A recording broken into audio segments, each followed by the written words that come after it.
problem. I ain't had shit to show, being modest. Now it's grams of the wax for my conscience. Brian James in LA, you're on college. I've been jumping on them planes like a hobby. Still moving with the pack like my partners. Just the John on them jets cause you wildin'. But the bold is a party on the island, moment of silence. So good, get back to the topic. Grew up, it was me and Flocka. Grandma's and Big T, this my mama. I ain't even for the pain when my pots flip. Knew his name, that's it, never bothered. Mom said, you the man, son, you got this. Ever since I found a way to go and pop shit. Hold up, blaze through a whole zip. Took a seat at the table of my first flip. Days in red roof for my first whip. Split the money with the gang, never post pics. Seen a change in the game, had to coach it. Never let them take my wangs on the mold, bitch. Ever made in a month, nigga. Used to serve him at the minute just to front, nigga. Goddamn. Had to grow up quick, I made my own rules. Had my first child, got it jumping with music. Can't really hang with nobody who losing. I thought by now that you would go and get it, but I could hardly see niggas as distant. Know you get cropped if you not in the picture. And I made that tag and went got a bag. Shots to the Henny and OG prescriptions, put rebel shit on the map. Took a leap from where I started at. Started ballin', now I'm Chris Paul and Cass. Got him steady calling for the mold, but I'm on a roll, gotta call him back. And that's all fact.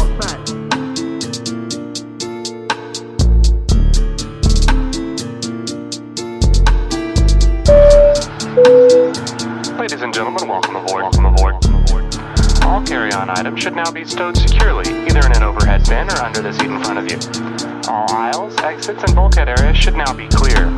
All electronic devices should now be turned off and stowed, as they may interfere with the aircraft's navigational and communication systems.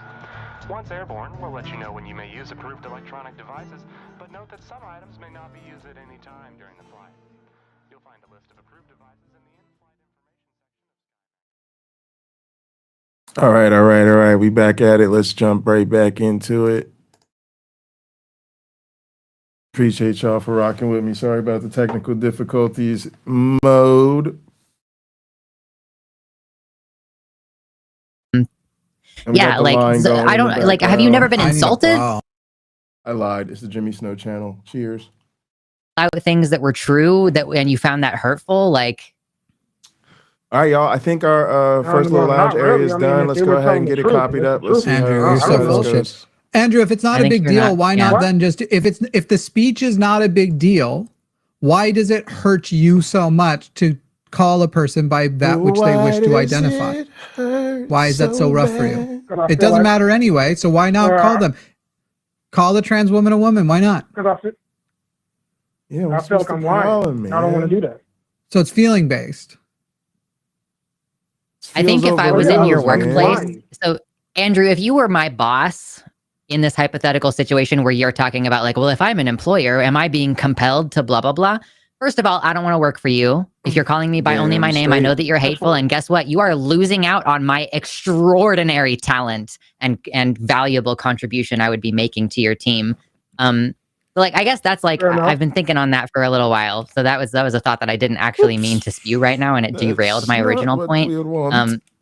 Like, I don't know why you think I would want to work for you in the first place. Like, you are losing yourself valuable, talented individuals by not acquiescing to this. And frankly, if I were to tell you, if I had a performance review and I was working for you and you only ever called me Luxander, if you asked me during my performance review, like, do I like working here? I would be like, yeah, I love working here. It's great. Boom. Yeah. That's called lying to be polite and to keep your job. Like, sometimes lying is literally necessary for you to survive. Sometimes lying is necessary to have a cohesive work environment. We are a social species. Sometimes you have to omit the truth in order to have a salubrious and pleasant relationship with the people in your lives. So, like, I don't know why you think you're exempt from that for some reason, that frankly. I'm mad at them too for saying salubrious. I don't know what it means either. If I wanted you to call me my lord, would you call me that? I'm sorry, can you repeat? This is such a dumb example. If I wanted you to call me my lord, it's not a common pronoun. No, because it's an honorific that establishes power imbalances. I also, by the way, I won't call the king my lord or your majesty. I won't call the president any. Honorifics are a completely different thing, because you're wanting my lord because you want an acknowledgement and an honorific of a of a position of power, and I reject those power structures in the first place. You went with a weird example for something that no one should acknowledge, and it's fucked up we do. That's how I feel. And yet your brain doesn't have the capacity to have the experience of a milord as an actual, like, this is a characteristic of being a human versus a peasant. Humanity, there is no significant difference where it's just based on, are you born a lord or not born a lord? Did your parents have money, right? It's not an actual thing we could measure in any way besides asking how much money do your parents have and what were their positions in power. It's not you don't have to automatically. think I'm in a you don't have to think that I'm in power of anything. I just want to be called my lord. Andrew, to tell you the truth, I want to be called. If you had that kind of level of delusion and I worked in a mental health firm, mental health facility where you were, and that was what it took to keep you balanced, for sure I'd call you my lord. Agreed. For sure. If it would improve your mental health outcomes in that scenario, of definitely. But if you're just trying to do the milord thing as an example that you clearly don't feel, and by the way, you're complaining about lying and being forced to lie, but a moment ago you didn't mind lying when you pretended it was your choice. You don't have a girlfriend, so you're clearly fine with lying when you want to lie. I didn't say it was my choice. Yeah, that was what you implied. That you don't have a girlfriend because girls are awful, and so you're not pursuing a girlfriend. Let's be real, bud. Okay, Jimmy, what is a woman? I know what an incel. Oh, he really just asked what is a woman, y'all. Sometimes I feel Sorry, like what is a woman? Who cares? What is a woman? Are you asking because you can't get one to talk to you? Yeah, sure. What is it? The people. Well, then there's the definition: a person who won't talk to you. Good one, Jimmy. Okay, what is a woman biologically then? I don't play your. There's no such thing as biologically. Okay, a biological woman would be a non-artificial woman. Trans women are not robots. They are women. You're saying what is a woman biologically, as though it's a biological question. So if a man is, so would you date a trans woman? I have dated trans women. So you're Andrew, a homosexual? I'm a bisexual. What? I've dated trans women, straight women, or trans women, cis women. Yeah, I don't even know why. Trans men, you all cis men. Okay. Excuse me, what was that? I said, I don't even know why. I should have known you was like a No, I'm saying I should have known you was a bisexual dude. I don't even know. Yeah, I'm a person who can embrace who I actually am. I don't live with the type of sexual shame and absolute self-disgust that you live with. I mean, two men. But also, look at my shirt. Did you think I was hiding it? I have a rainbow duck that says pride on it. What do you think I was hiding? You're right. You should have known, Andrew. You're bad. Yeah. How many minutes are we at this point? Yeah. Guys, please pay me to have taken this painful call. As soon as we'll do $50 of super chats. Andrew's turn will be over. Andrew, you're sitting here going, you think the what is a woman thing, the only reason you do that argument is because our answer is nuanced.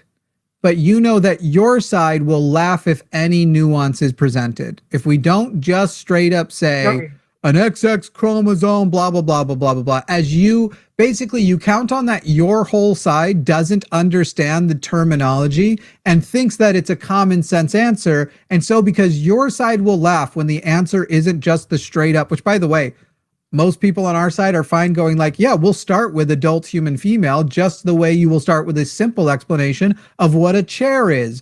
But then you're going to have to expand into the other definitions as you find even people in your category that you're calling women where adult doesn't quite fit it just right. Human doesn't necessarily fit it just right. And female, especially what you're defining as a female, doesn't fit it just right. Yeah, well, I mean, the transgender people tell us that a woman is anyone who identifies as a woman. But then when I get into some of the identifiers, it's like vague, because even with some of the identifiers, you can have those identifiers and still identify as a man. Correct. So that means you don't identify as a woman. You just made their point for them. And what you're talking about is trying to create a definition that will universally work, which is impossible for basically all words. A universal definition that we're all going to lock in and agree on, and there's no more work to do on this ever again forever, versus the actual nuanced position of I, as in everyday life, a woman to me will be whoever asks me to respect them as a woman, or whoever you don't have to go out of your way to ask me individually, but anyone who tells me they're a woman, just in the same way, Andrew, that you said your name is Andrew and you could be lying. I told you my name is Jimmy and I am lying. Well, I've got to get rid of the. But I do identify as Jimmy. I've got to get rid of the layer that the window is on, and it's either going to be in an above layer or a wall layer. Let's see. It doesn't look like it's in the wall, so probably in the above. Yeah. All right. Let's figure out which layer.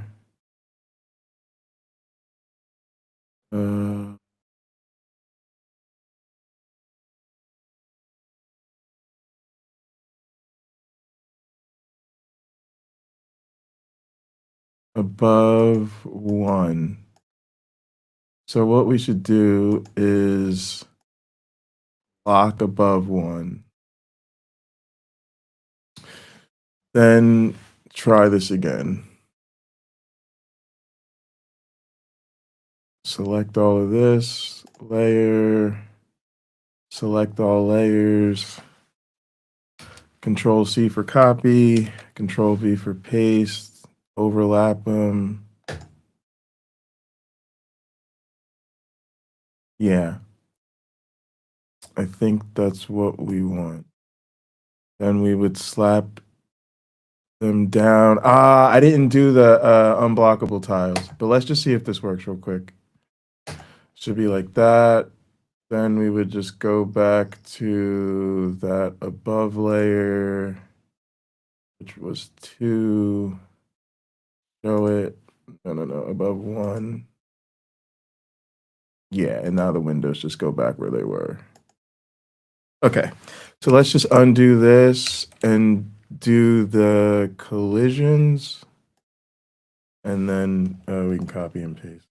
And you're dating a trans woman, that means, are you straight? And they always say, yeah. Like, can you explain to me how it's two? I can't. I told you it was your final point. Straight sex? I told you it was your final point. Oh, okay. So I won't be explaining it to you, but if a future caller asks, I will explain it to them. Okay. Goodbye, Andrew. Bye. Jesus fucking Christ. I haven't lost my patience with him yet. He's just so dishonest and learns nothing. He will come back and he will be asking these exact same questions the next time you speak to him and saying the same shit. I have memory problems. Let's fucking go. I'll do it over and over again.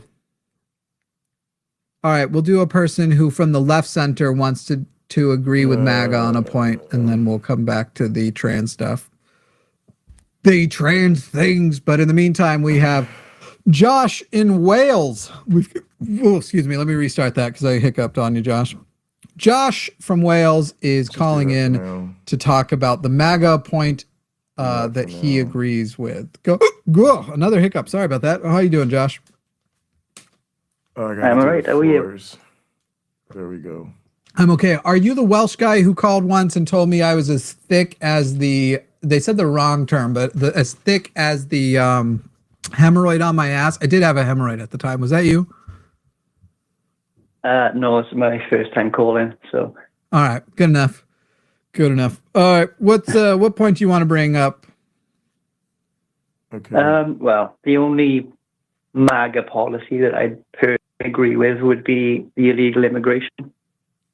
Great. So do you agree with how hard it is to become a legal immigrant in America before we get into what should happen if you're illegal? The American then you policy don't on becoming legal. Then Josh, this is going to be an extremely short call.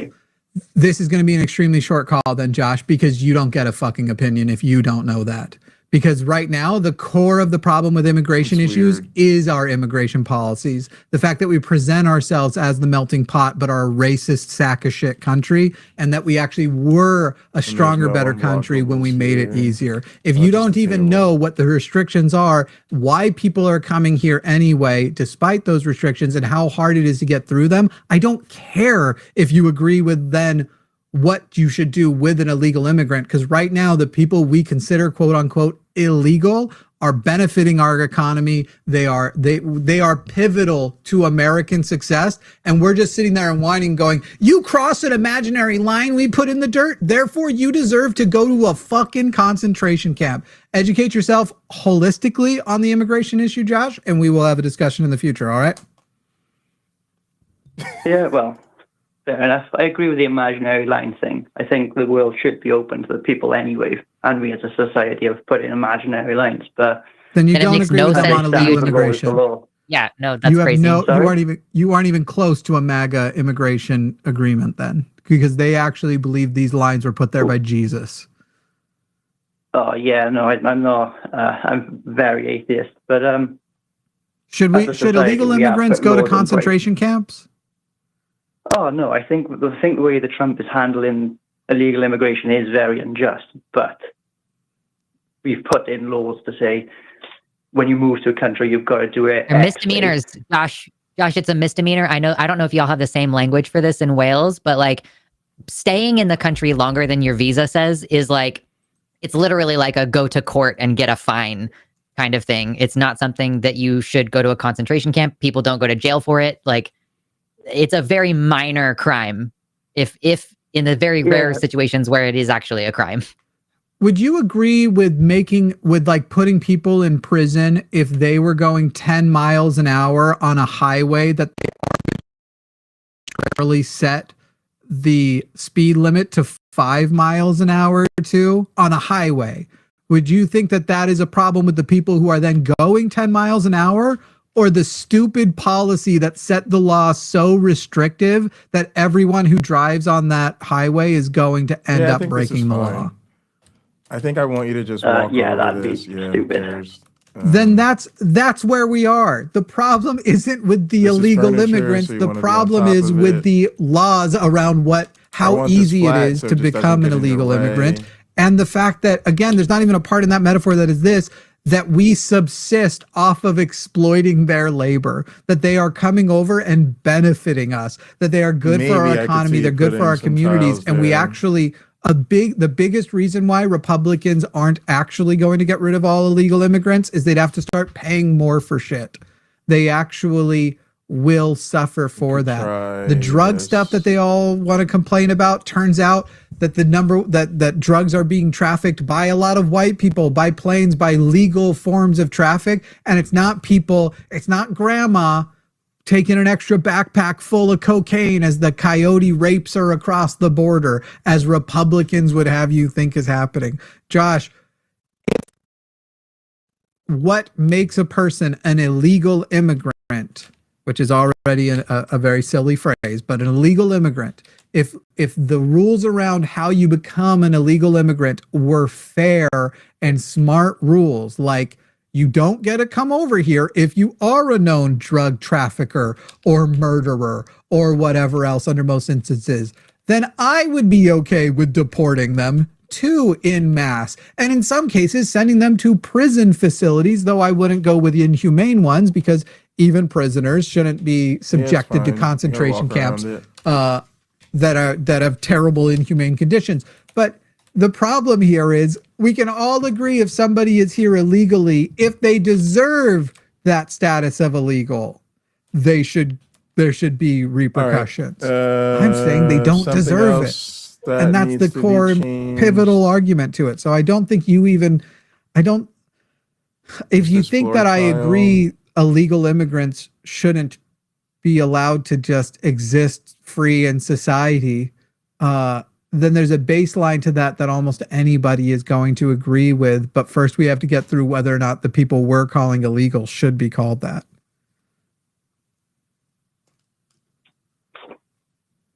Yes, fair enough. But again, as a society, we have set a law in place. Well, I don't know how up to date you are pretty much with UK politics, but Reform UK, All right. Nigel Farage's party is pretty much going to win now our next general election based solely on immigration because it's such a powerful talking point and policy. And basically, Farage is our version of Donald Trump. Well, if you're saying then we should enforce the laws as they're written, Donald Trump is doing new things and using unprecedented powers to do inhumane things.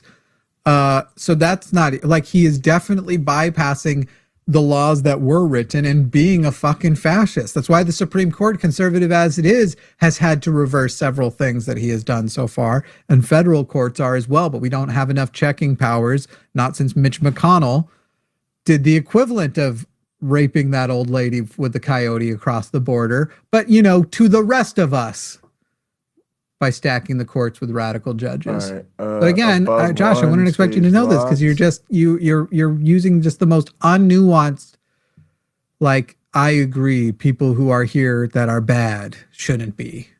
Okay. No one wants bad people. It's not even necessarily we were bad.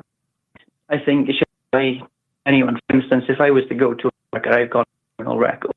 Or if I was to go to Mexico, cross the border, wherever, and I was in America legally, I'd fully expect it to be deported back to the UK. All right, select LA. Yeah, but if I invite you into my house, to a concentration camp in El Salvador, though, do you think that being deported back to your actual country would be an important part of the process, and having documentation of that would be an important part of the process, and not you being in an El Salvadoran concentration camp with no fucking recourse? Because that's the immigration policy in America right now. That's the MAGA you support on only immigration. Yeah, no, I a country you've never been to. Handle it, again, is unjust. I've been to America. But you're also, again, you're describing, if I become dependent on you being in my home and taking care of me, but then I'm just like, fuck off. I know I made you all of these promises. I know I've and just get the fuck out of there. It's quite different than just like somebody came over and is maliciously working or whatever and just falling through the cracks. We are exploiting them. We are using them. We are treating them like shit. The answer is to make them legal and stop treating them like shit. Yeah, I agree. Make them legal, but while they are illegal, they don't have a stance, really, do they? Just to be exploited by if you mean we're not going to protect them, you're right, we're not. So let's fix the government, not the quote unquote illegals. They're fine. They're good people. Space? They're here doing labor. They're taking care of us. They're often in hospitality. They literally opt for jobs that directly take care of us. Hospitality, manufacturing, field work, like literally the things that we just like don't fucking want to do. Right. The funny thing is there's not even a MAGA person who actually wants them gone. They just like the idea. But if you could do it all in one step, click your fingers and all the illegal immigrants are gone, they would immediately regret it because their lives would change so dramatically. Jimmy, did you ever see the movie A Day Without a Mexican from 2004? I did not. I think about it constantly because it is like a magic pink cloud appears around the edges of California and all the Mexicans are like gone for a day. It follows one particular woman through it, but it is that like society would fucking collapse, actually. Yeah. Let's be real, Josh. Americans aren't going to pick their strawberries. Pick our stamp. So let's just make anybody legal who will. That's a very fair point. It's not letting I know you're close to Ireland. You guys might pick your potatoes, but here we don't do that shit. Not with my complexion. Well. Unlocked. Ireland's in the EU now. The UK isn't. Oh, I'm on the wrong layer. I got a sunburn at 11 p.m. yesterday. Okay? These people take care of us. Okay? Josh, we're going to leave it there because I heard my girlfriend laugh in the other room and now I'm content enough with this call. Thank you, Josh. Thanks, Josh. Oh, that's the above layer that's on. Okay. Well, say goodbye. Also, go to bed. I'm feeling a lack of closure, Josh. All right, Josh, I don't know if you meant to lose this audio, is like but the you wall to the auditorium. With the Almost feel door like that closed, should if be I on can an hear her above laugh out layer. loud, that's all I need. I'm like good to turn in the show, but we have more calls now. All right, another Andrew. I'm positive I'll like you more, Andrew. The bar's so low. Don't disappoint. Andrew right, in let's California, try you are the on the above. line with Jimmy and Luxander. Andrew, if I can ask first, how old are you? I'm 19. 19? Yeah, it's on the above. Also, our other Andrew was 19. Which general region in California, also, if you don't mind, are you in the blue parts or the red parts? I'm in the beautiful Sierras, as I usually am, though sometimes I'm in the Bay Area. Oh, I think I Can you get a just little closer delete. to your phone? It kind of sounds like it's on your table. No, I'm holding it, but All I right. thought you were doing Yeah, some there we sort go. of trans debate night, so I had a point about transgenderism. But if you're doing any calls, I also don't know have how a I feel point about about that. the Let me United see what that Nations. looks like. I care very deeply about opposing the United Nations, so I'll talk. What about country are you trans- from before America? I have never left the United States. I have a speech impediment that makes me sound like I'm foreign. Oh, I cool. see, it does. You sound Eastern European. Thank you. Well, I'd probably just, if I look, be you and live your best beautiful self, Andrew. Growing up, I would have just said I was Swedish. No one knows what they actually sound like. yes. Cutie Well, Pie got famous about then, the- though. Nah. I couldn't do an impression. I couldn't tell you what PewDiePie sounds like right now. I'd say he sounds like Andrew. All right, Andrew. What point are you wanting to make? Oh, you got a real life trans in front of you. Yes, because I do not know why the transgender is particularly important, because I looked at the numbers and Andrew, you are breaking out completely. We have no ability to understand what you're saying because your audio is still low and you're cutting out. Yes, there are about as many trans people as there are Kazakhs in the United States, but we do not hear much about the Kazakhs. And Thank goodness. Kazakhs, and they have, yeah, right, and they have about as complex and important issues as trans people. So I don't know why trans people are such an important issue. We don't never hear about them. We did hear about them when Sacha Baron Cohen did a racist depiction of them for 2 movies, and we all loved it. That's one of those things you look back once you realize they're an All right, there we go. Fix that. Arab piece of shit. Anyway, go on. Right. Yeah, so I think that And I don't really mind the gray auditorium, although maybe I than should it change does, it. and it should be really taken on a case-by-case basis in most Like some of these other colors, I don't really mind. with We the fixed voters most of in the each locality main deciding what they want to Couldn't do disagree about the more. many issues related to the But I transgender don't know. people. Might as well. When we're talking If about my civil rights rights depend on my issues, zip code, I don't really have rights then, do I? yeah, that's crazy. So we're talking civil rights. It should not be, despite what he said, everybody wants it at the states. Nobody, that's the people who want it at the states are the people who want options to go live in super bigoted communities. Yeah, Andrew, it cost me like $7,000 to move from Kansas to Oregon so that I would have rights. That right. Well, some Kazakhs could say the same thing, but what I'm saying is that not Let's take every care of the minority Kazakhs group- too, Andrew. Let's take care of it's the not either or. Kazakhs. My apologies. I don't know if I'm supposed to call you Kazakhs. Maybe it's Kazakhstanians. I don't know. Shit. So, but the caller is saying Kazakhs. I don't know what's okay. But let me tell you,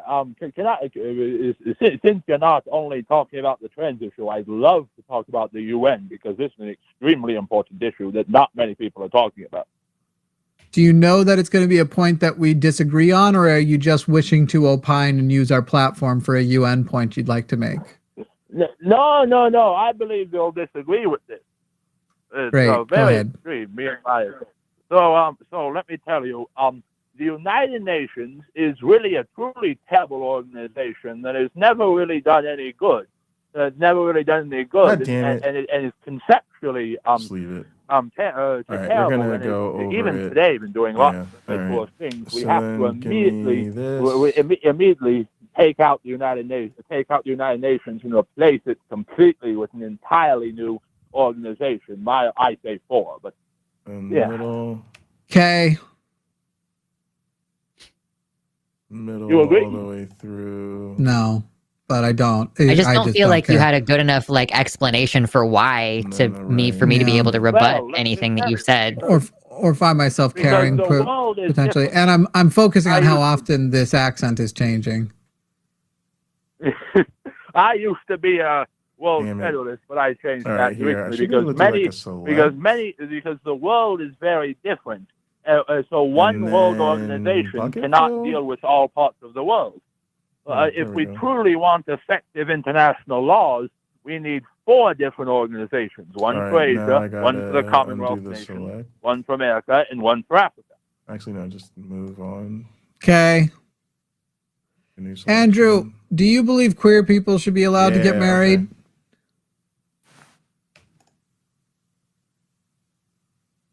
Stamp. And he dropped. Really? Wow. Oh, well, that's fine. I guess he was like, I just want to make my UN point and then GTFO. I want 4 All right. One was the Commonwealth. All right, so there's a Yeah, the middle one. Commonwealth America, nations. Asia, Africa, Commonwealth. And so I assume Europe and South America So are in not the all Commonwealth. Where does Greenland go? Trump buys Greenland, obviously. That's true. Yeah. don't I know, wanted to right? ask, like, if he thinks that a country as big Luthien, as let's America not is clip that unsustainable. one. Can you just take a note that one is not necessary to clip? Or I feel redistributing would just sexually thrill Andrew, and I don't want to. What were you saying, Lux? I was just gonna ask him if he thought that the United States government should dissolve into smaller states because of how like unmanageable it is to have one central government for a country this large. Yeah. Oh well. Bad. The Commonwealth. Go back to Mhm. Finland. Make CJ Finland in great again. Texas. That's where I am. That's all the CJ, way we've over. now wait, are you the CJ I know from Texas before? Do you actually go by Charlie? No, I don't go by All Charlie. right. CJ in Texas, how are you? I'm good. How you doing? Just fine. Well, I've been asking people today, so may as well get it from you. It says, well, first of all, it says you're a black woman. I am. And how old are you, if you don't mind? You don't have to answer. No, I don't mind. 47. There we go. 47 years young. Excellent. Mhm. And you want to talk about trans and race issues. Yeah, whatever topic you throw out there, I'm ready to talk about it.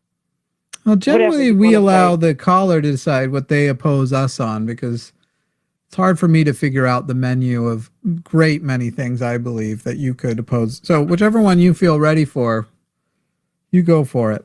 Well, I guess I have a different. I'll say this: any MAGA point. So if you choose one, whether it's immigration or gender or transgender, whatever you want to talk, you just throw one out there. I'm ready for it because I do have something to say about it. Again, I would rather Any of you pick the one you think you're the best at. Ooh, okay. Well, let's talk about. To be Hmm. clear, when you say any Well, let's MAGA talk point, about- you are MAGA, correct? Correct. And you Absolutely. voted for Donald Trump in I'm 2024? fucking this up, y'all. I voted for Donald Trump twice. Yes. I don't know. Oh, why I so can't also get in that 2020, I on assume. there. Mm-hmm. And who'd you vote for in 16? Let's talk about. I've always voted Republican. I'll say that probably since I could vote, and when I So then understood 16 that, you voted for Trump as well. So you voted 3 times for Trump. Whoa. Correct. Damn. Okay, you said twice, so I was just getting the correct thing. So you have well, I been mean, a both times- you've always been definitely a the one for- loyal Oh, maybe it's an above. sorry, one more time? thing?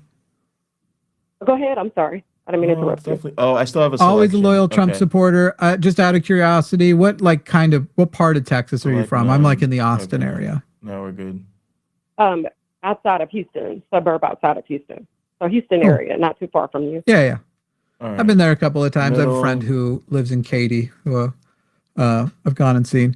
All right. Well, good enough. So you wanted to talk about, sorry, did you already say which issue? No, okay. Let's talk about. That's also the middle piece. I can talk about either transgender or immigration, either one, and I think I'm versed on both. At least I understand it with 47 years. Anybody surprised? Oh, Well, they you went have a with real life transgender? trans person here. Yeah, I'm Anybody? trans. Okay. You want to talk about that? Okay. Go for it. So, well, I do want to say that I don't have an issue with people being who they are.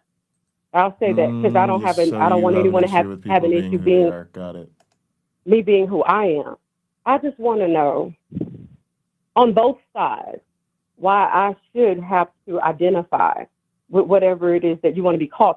Similar to what you were saying to Andrew, and I'm not saying I understood what he was talking about all the way, but what is wrong with me saying the core values I want to be identified as a woman? Similar to when I called in, the lady's like, what is your pronoun? And I just said, I'm just a woman. I didn't really have a pronoun. Did you get hung up on? No. Right. So you're a woman, that we presume that means she, her. It's not a trick question. It's people in the live chat are going to use pronouns because they're not going to say CJ every time. Maybe CJ wouldn't be so bad because at least it's just the 2 letters, right? But most people have a longer name. Pronouns are for shortening and everything. So it's not like a trick question. It's literally, we're a show that is trans accepting. So trans people do call in. It's not automatically given. By the way, I've known some men that you cannot tell are men on the phone who are cisgender. So it is the answer to your question is the same reason why we asked you. It's polite because you're saying, why should I that's have the to? window. I see. You don't It's the have window to. frame. I got it. Just like CJ, I don't have to call you CJ, but I do because it's polite. It's kind. And there are certain things I could call you instead of CJ. I'm sure as a black woman, you've gotten plenty of them. That would be very rude to call you. Then there are other things that could be just an accident. I might accidentally say TJ or whatever, something that's happening fast and totally innocently. And I don't think you're going to feel equally angry if I call you TJ quickly by accident versus if I use something that's clearly, obviously, explicitly like a racist version of your name or a sexist version of your name. The answer isn't why do you have to? The answer is why you should. And it's because it's polite. It's kind. It's nice to live in a society where if I'm just walking out the door, my neighbors aren't going to address me in some way that's going to make me feel unsafe or shitty or humiliated. Especially, by the way, CJ, when you know that you live in a country that is dangerous for trans people to live in, and they already are afraid enough. All right, it's the same. And I think that door was opened when it was allowed for gay marriage and the things like that, allowed for union. So people would have to recognize it, and some just don't agree with it because of. In what way do you have to recognize? In what way do you have to recognize something that it's unfair? Like what penalty is going to happen if you don't respect? If I get married to a dude, what's going to happen to you if you go, I don't consider you married? I'm going to say, okay, that's rude and sucky and probably hypocritical. But are you going to go to jail? No, not at all. I think I understand where you're coming from, though. And I probably needed to hear that. I don't think it's anyone that is like, and I think being black, I can't understand certain history levels where, again, people were prosecuted for potentially, let's say, even interracial marriages. I mean, that was a thing, too, right? 2 different races marrying, or a black race marrying a white race, or whatever the case may be. I can understand that. But I think that we're speaking as adults, though. When you're dealing with a lot of times these kids, and I have a child who was in school, and he had to say, this young lady wanted to go by another name, and they were just like, well, if they didn't call her by that name, they were in trouble. And I told my son, was like, well, I don't have a problem calling her whatever she wants to be called. But when she changed it, she kept changing it often. And I think I just didn't understand, like, so everyone has to kind of. I never believe these. If you want to address someone, you have to address it the way they want you to address it. When it's like, CJ, you don't have free. Do what we want? CJ, you don't have free speech at school, and cisgender kids get the exact same. If a cisgender kid wants to switch to a different name, and the school is going to honor it, the school, that is the social way we do it. If I go in and I say, hey, I know I've been going by Tom, but now I want to go by Jerry, they're still both boy names.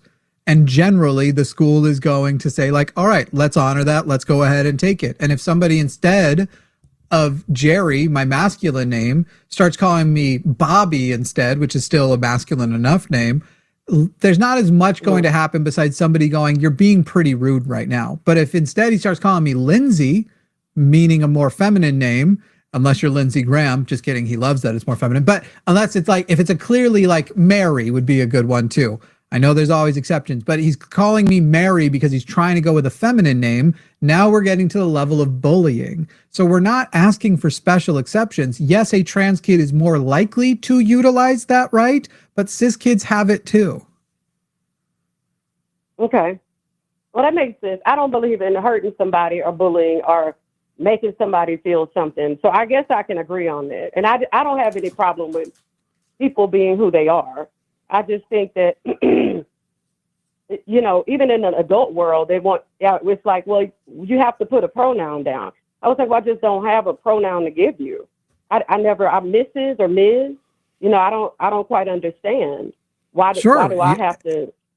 And if you're in their house or in their business, it may be the rule and you might get kicked out, but you're not going to go for prison for denying them that. And you're also not going to melt if you just give it to them. It's kind of like the pronoun thing is to me so funny because everybody's acting like they're in trouble. They're at risk of going to prison if they don't pronoun. And that's obviously not true. They can't point to a single law that that's the case. And then on the other side, it's like, okay, well, if you are in a space that asks for a pronoun, why go out of your way to reject it when it doesn't matter at all? Like, it's like, just say she, her. What are they going to, even if trans people didn't exist, those would still be your pronouns and it doesn't hurt anybody else and you don't get a rash, nothing. Like you've just participated in the same way that if I invite you into my house and the rule is take the shoes off in my house, and if you don't take your shoes off, I'd like you to leave. Just respect the house. I understand that. And I think that makes sense. And I can actually go back to conversations that I had amongst other MAGAs, and I can kind of implore that. I think a lot of it feels like there has to be a defense or a side someone has to take. I can understand that it doesn't matter. I kind of want to say something about immigration because y'all made a valid point on that, and I respect that. I do. Can I say something about immigration? On if I do? Yeah, Lux, did you have anything left on the trans issue? I'm afraid I stole it from the trans person. I felt like we were about to go down a path of like the same conversation we had earlier about trans kids. If we want to skip it, then that's fine. Sure. Well, I mean, you know, I'll say this. I don't have a problem. My son said that his only argument, which growing up in and knowing trans, you know, his roommate was like, I like guys, a male roommate, a biological male roommate. I'll just say that. And he said, I like guys and girls. But he's been dating girls. My son was like, I'm so frustrated with him. I said, why are you? He said, because if you like girls, then why are you going to get with a guy and hurt his feelings when you really like girls? And so he had to explain to him how he's like, I actually like both. And I like the fact that they're about the conversation versus people my age that are just like, this, is it right or not? You know, but they have it. His whole thing was his feelings were going to get hurt if he's really into girls. So I respect the conversation that the young people are having. My son said whether he agrees or not, he's going to respect his roommate because it doesn't affect him. It doesn't affect him in that way. He's still human. And I get that. So I can't say anything about trans and bi and gay and straight about that because if it doesn't affect me, it's not a problem to me. If it doesn't, what would you do if it did affect you though? If you had a 13-year-old who came to you and said, like, I'm getting really distressed at what's happening to me right now because of puberty, because I think I might actually be, let's say they were male, assigned male at birth, and you thought you were raising a boy. All right. And they came to you and they said, like, good. I've kind of learned some stuff. And I think that I've figured out that the reason why I'm getting so distressed and depressed about this is that I don't know that I'm actually a boy. I think I might be a girl. What would you say to that person? To your child? I would tell my child that this is a safe space. I can't imagine what the trans community and the gay and lesbian community, LGBT, and all the communities are going through with people like breaking them off from families and can't go to functions and stuff. So I think that home should be a safe space. I do believe But I that. think what So I'm I would asking, accept CJ, my is child. I would don't you know then about would you then engage reassignment doctors surgery. I don't or know. church? I probably would. What I would do first. Oh, that's a really tough one because you're talking about, right? Like this is a kid. I think I would try to get him in some kind of group of people that feel the way he does, and maybe I need to understand more about what it is he is going through, and maybe that part first. Then I would say therapy to see if it's something that we can do, and when I feel like he's maybe a little bit more able to make those decisions for himself. Like, I wouldn't want him, I start seeing about, and maybe I've been watching too much YouTube, like y'all, you know, maybe I've been watching too much stuff, but I hear about people deciding and changing their mind and going back, and it's like, perhaps there is a level of adulthood that needs to come with that. Maybe an adult needs to make that decision, right? Him being an adult can make the decision. We would assume final transition. I love all that for the most part. If you take him to therapy and the therapist, let's say you go to the therapist for a year. Like, let's say they were 13 when we started and now we're age 14. You've been seeing a therapist for a whole year and the therapist says, yeah, no, we are totally confident in every way we can be that medicine would be an appropriate thing to do now. Would you go ahead and have that conversation with the primary care physician about like just getting a medication maybe that can pause puberty and give you 2 more years of decision making, and then by the time they're age 16, we can make a more firm decision? Do you think that your kid should have the opportunity to have that extra 2 years? Yeah, if it's gonna help. You know, I don't want to deal with a child that's depressed or, you know, thinking about ending themselves or getting into this deep depression because the conflict is there. So it's like, what better way can I support you? Even if it means this community can support you better, you know, because So do you not disagree? I have so much respect for the approach that you have for this. So I want to ask you, do you agree with the way that MAGA and Project 2025 are getting in between families and their doctors in making that decision for their children? Like, do you think that it's wrong that MAGA wants to cancel all of this care for under 18? No, I don't agree with that part of it. That part of it, I don't. I don't agree with. I think when I came into the conversation, and I'm actually speaking to intelligent people, and I didn't, not any insult, like meaning like you're making it make sense. I don't agree with them all cutting it off for them. I think that's isolating a whole lot of people, including like, and again, I can go back to being a Black woman. And I mean, if you understand, I was raised in Sugar Land. So if you understand Katy, then you understand these areas that were predominantly white.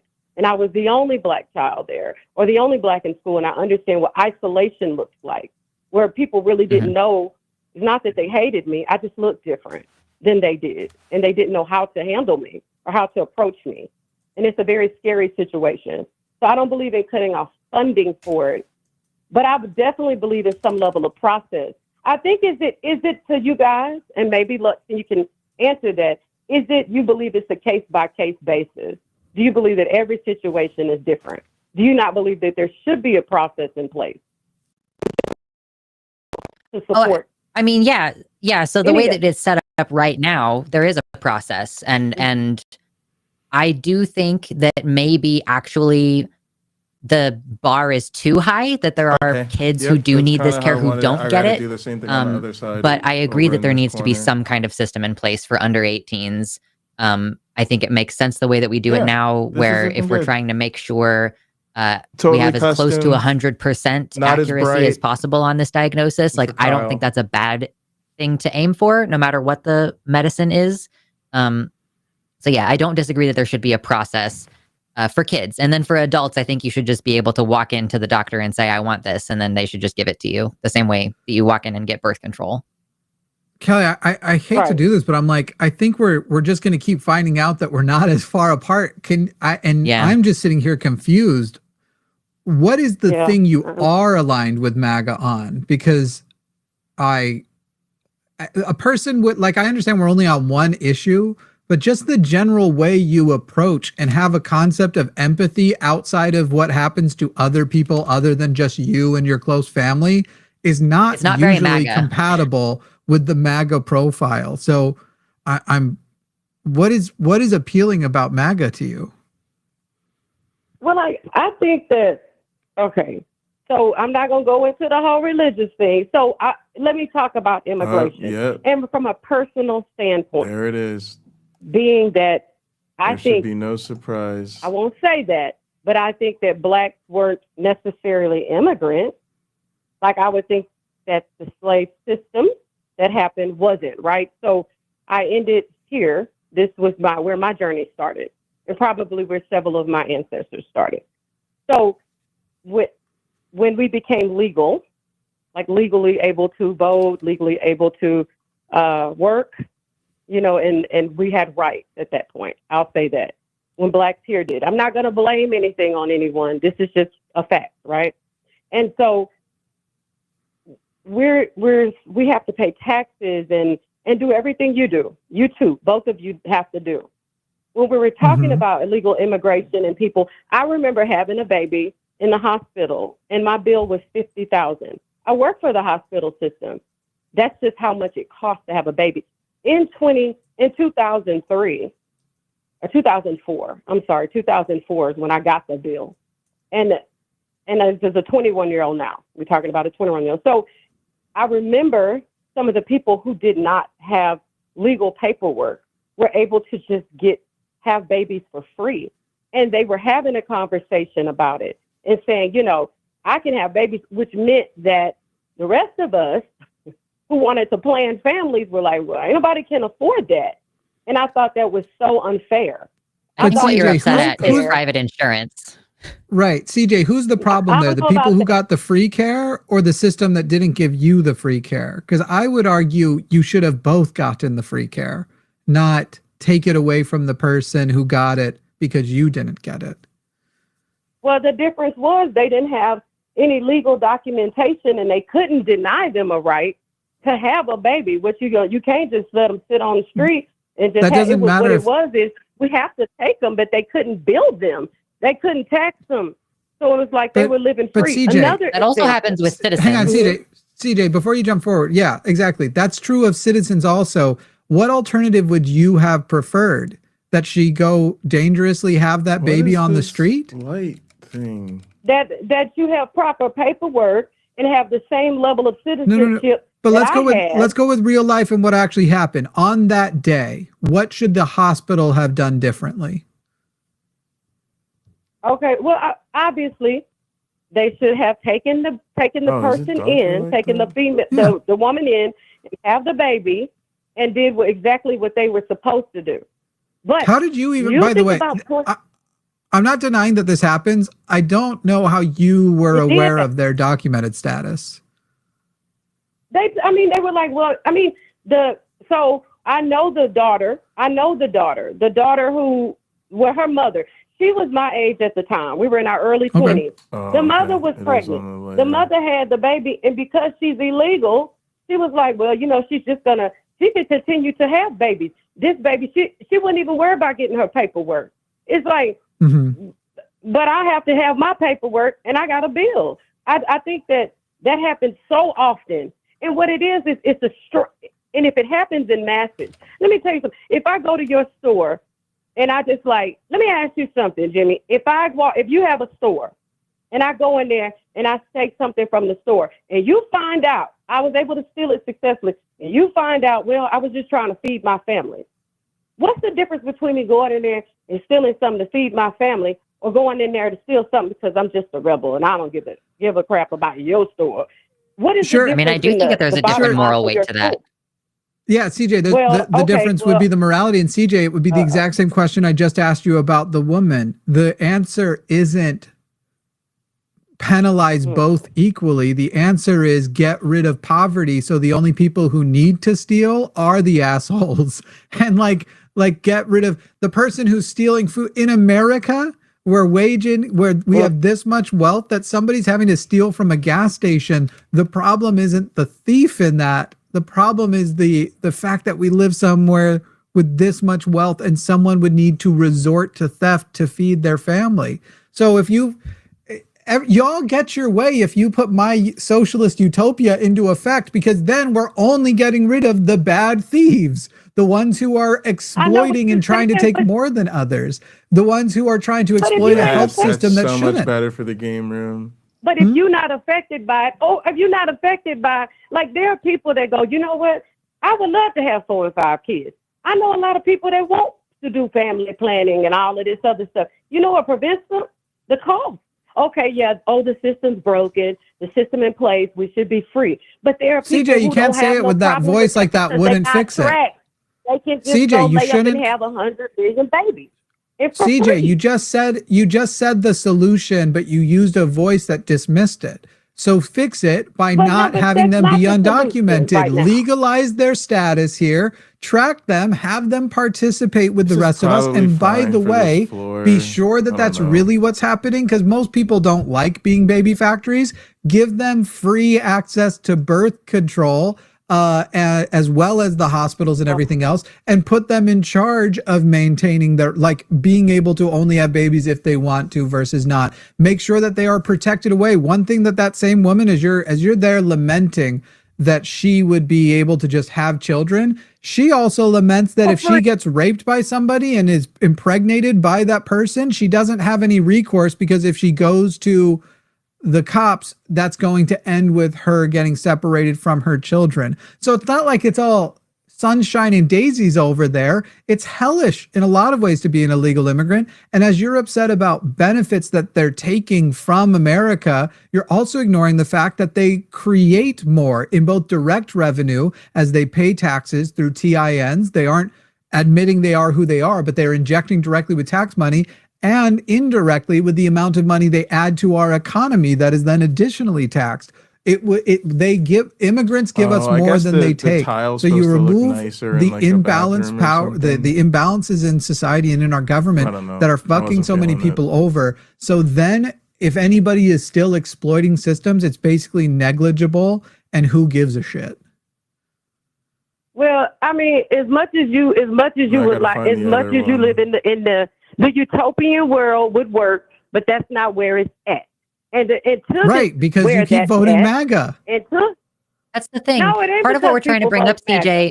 Part of what we're bringing up, CJ, is that, like, when there are situations where something unjust happens, like the situation you're describing, where, like, it's unjust that you were charged $50,000. I'm just going to say that it's fucked up that they charged you that much money to have a baby. That's crazy, right? Like, we agree that that's an injustice. I think the problem is that this, like, second other separate issue happened where somebody else didn't have to pay that you know of. Like, I don't know if she got a bill later or if, like, what happened with that situation. We can't know per se unless you followed up on it, which, like, maybe it was free. That's also the case for a homeless person who's an American citizen who comes in with a broken arm or who has to have a baby. They also get to have health care, and it just is given to them for free. And the cost is balanced out by overcharging everybody else. But the thing that we're upset with is a fucked up healthcare system. But instead of you calling us and saying, I have a problem with the healthcare system, you're calling us to say, I have a problem with immigration, when, like, that isn't the root problem. The root problem is somebody fucked you out of $50,000, or tried to, in any case. Like, maybe you filed for bankruptcy or whatever, but they tried to stick you with a bill that big. That's crazy. And the fact that we end up talking about illegal immigration instead of that is why we cannot solve the problem of exorbitant healthcare costs, right? Like, I agree that, like, people should have an easy way of becoming a citizen. We shouldn't make it this difficult. We should give people the paperwork, make it official. Let's do it. Make it much easier for us to collect their taxes and everything. And at the same time, like, let's work on making healthcare more accessible. Right now, MAGA, the government shutdown is primarily because they want to take away the healthcare subsidies that have allowed millions of Americans to get healthcare who otherwise would just not have health insurance. So they're holding that hostage. So if anything, like, I feel like more and more and more MAGA people should be realizing how much that, like, system that you're supporting personally disdains you. And especially you as a Black woman, like, you have got to know that they don't want you in their group. Like, they don't want you around. They don't want me around. and we are not going They to want get your any of the vote and things your we need. support, but not your companionship. Yeah, I and mean, we and as I can- people and are I not can going to get the things understand that we that. need by asking them for it. And They're I- not going to give us the Well, health too. care. Well, I tell you what, I was all on board with Hillary for a while, but I will say this. I think that you make a good point, but I just, Details. what I felt like was happening during the election time for me was that it was those who believed in God and those who didn't. And that's why I was like, well, I'm going to stick with some core values. I don't necessarily agree with some of the stuff going on. I didn't like it. And I felt like, in my eyes, I felt more supported on the conservative side, because I felt like, well, at least they're going to stand for something here. And maybe the gripes I had were more personal, right? And maybe the things I had. But now that we're talking about it, I'm going to have to reevaluate a whole lot of things, and I'm kind of frustrated about my vote. So I don't even know what this whole thing was about, because I was ready to tear in and be like, you know what, y'all tripping. And now I'm over here like, well, dang. So I'm like, well, dang, I need to put the flag on. So I don't even know what the deal is. So anyway, thank y'all for your time. Here's the thing that's crazy about that, CJ. Wait, before you go, I've one last thought then. The thing that's crazy about that, CJ, is I'm an atheist now. I grew up on the Bible. I know it pretty well. Arguably, my political positions are the most like what Jesus Christ says in the New Testament than they've ever been. Right? Like, I don't believe in any of the mystical stuff, but like feeding the poor or feeding the hungry, clothing the poor, like taking care of everybody as a baseline. Jesus did not like rich people. Jesus is explicitly anti-rich. But you wouldn't believe that when you see the evangelical stuff. Bernie Sanders, of the political people who have been, and I'm not even a full Bernie guy anymore anyway. He was an important part of my, maybe you'll call it radicalization, but Bernie is to the right of me even. Bernie Sanders is the closest to a primary candidate to a Jesus Christ-like platform of anybody in like almost the last century who actually made it to primary competitiveness. The thing the Republicans have done is they have monopolized on the evangelical vote over a couple of issues that actually even those you can't biblically justify. You can't biblically justify no marriage for queer people. You can't justify, make sex work illegal. You can't, his best friend was a hooker. You can't justify no abortion even. There's examples of abortion in the Bible, and God killed firstborns when he was cranky. Like it is the whole level of, but also you don't even have to be pro-abortion and technically vote Democrat. Trust me, I wish people more were, and we can talk about those another time. So CJ, I guess what I'd ask you is like, we'll have more conversations between now and then, but whoever runs in 2028, I feel for sure I'm still going to be doing call-in shows. And if you're planning to vote for the Republican on that because you think their policies align better, will you call me and I'm not going to, obviously there's going to be a little bit of if I think they're better or not, but I want to point out whether or not they actually are as aligned with your values as you think they are. And I want to have that evaluation with you. Would you, if you don't mind, I'd love to at least make a plan to try and have that conversation when the next presidential election, if it ever happens. I absolutely will, because I'm over here really tripped out. Because I'm telling you, I was on the line, and I was like, okay, we're not gonna. So I absolutely will. I really do think what y'all doing is good, and having this conversation, and it opens up the minds of people who are like closed off, who've dealt with discrimination and things like that. It just kind of put me on when you said, hey, they really, really just want your vote. They really don't want you, and that made a lot of sense to me, because I can see how I just have personal gripes that can be resolved with certain changes anyway. And maybe I'm looking at it wrong. I don't have a reason to be affected by any of that stuff. So if I don't like it, I don't have to deal with it. Yo, is this so a I real appreciate fucking y'all caller? so much. Thank you for taking the time to speak to me. Both you and Luck. Thank you. I feel like that never happens. Okay. I would call. What a wholesome note to. I got tingles. I would do call-in shows for What a wholesome note to life have if on. I could get calls like that. I feel like, just so everybody knows, this will be the show I point to that's proof I don't just yell at everybody I disagree with. We had like multiple solid calls that I wasn't provoked. Andrew I feel like we almost moved knocked the me needle. out of it. Yeah. I feel like we moved the needle for 2 of our callers today. I'm like, okay, we acknowledge that like we should care about trans kids. Okay, cool. We got there. And like we may have just shook that lady's whole world. I hope she comes out on the other side of it okay. I really hope. I mean, other calls between now and then notwithstanding, those are great too, but I hope there's a call on November, whatever date it's going to be, somewhere in the first week of November leading up to the election in 2028. Again, should such an event occur. We'll find out in 2026. Fully. The other day, I think it was JD Vance got on a new chat. Hey, we'll read super chats out, people. If you want to go ahead and send super chats, we'll end the show with that.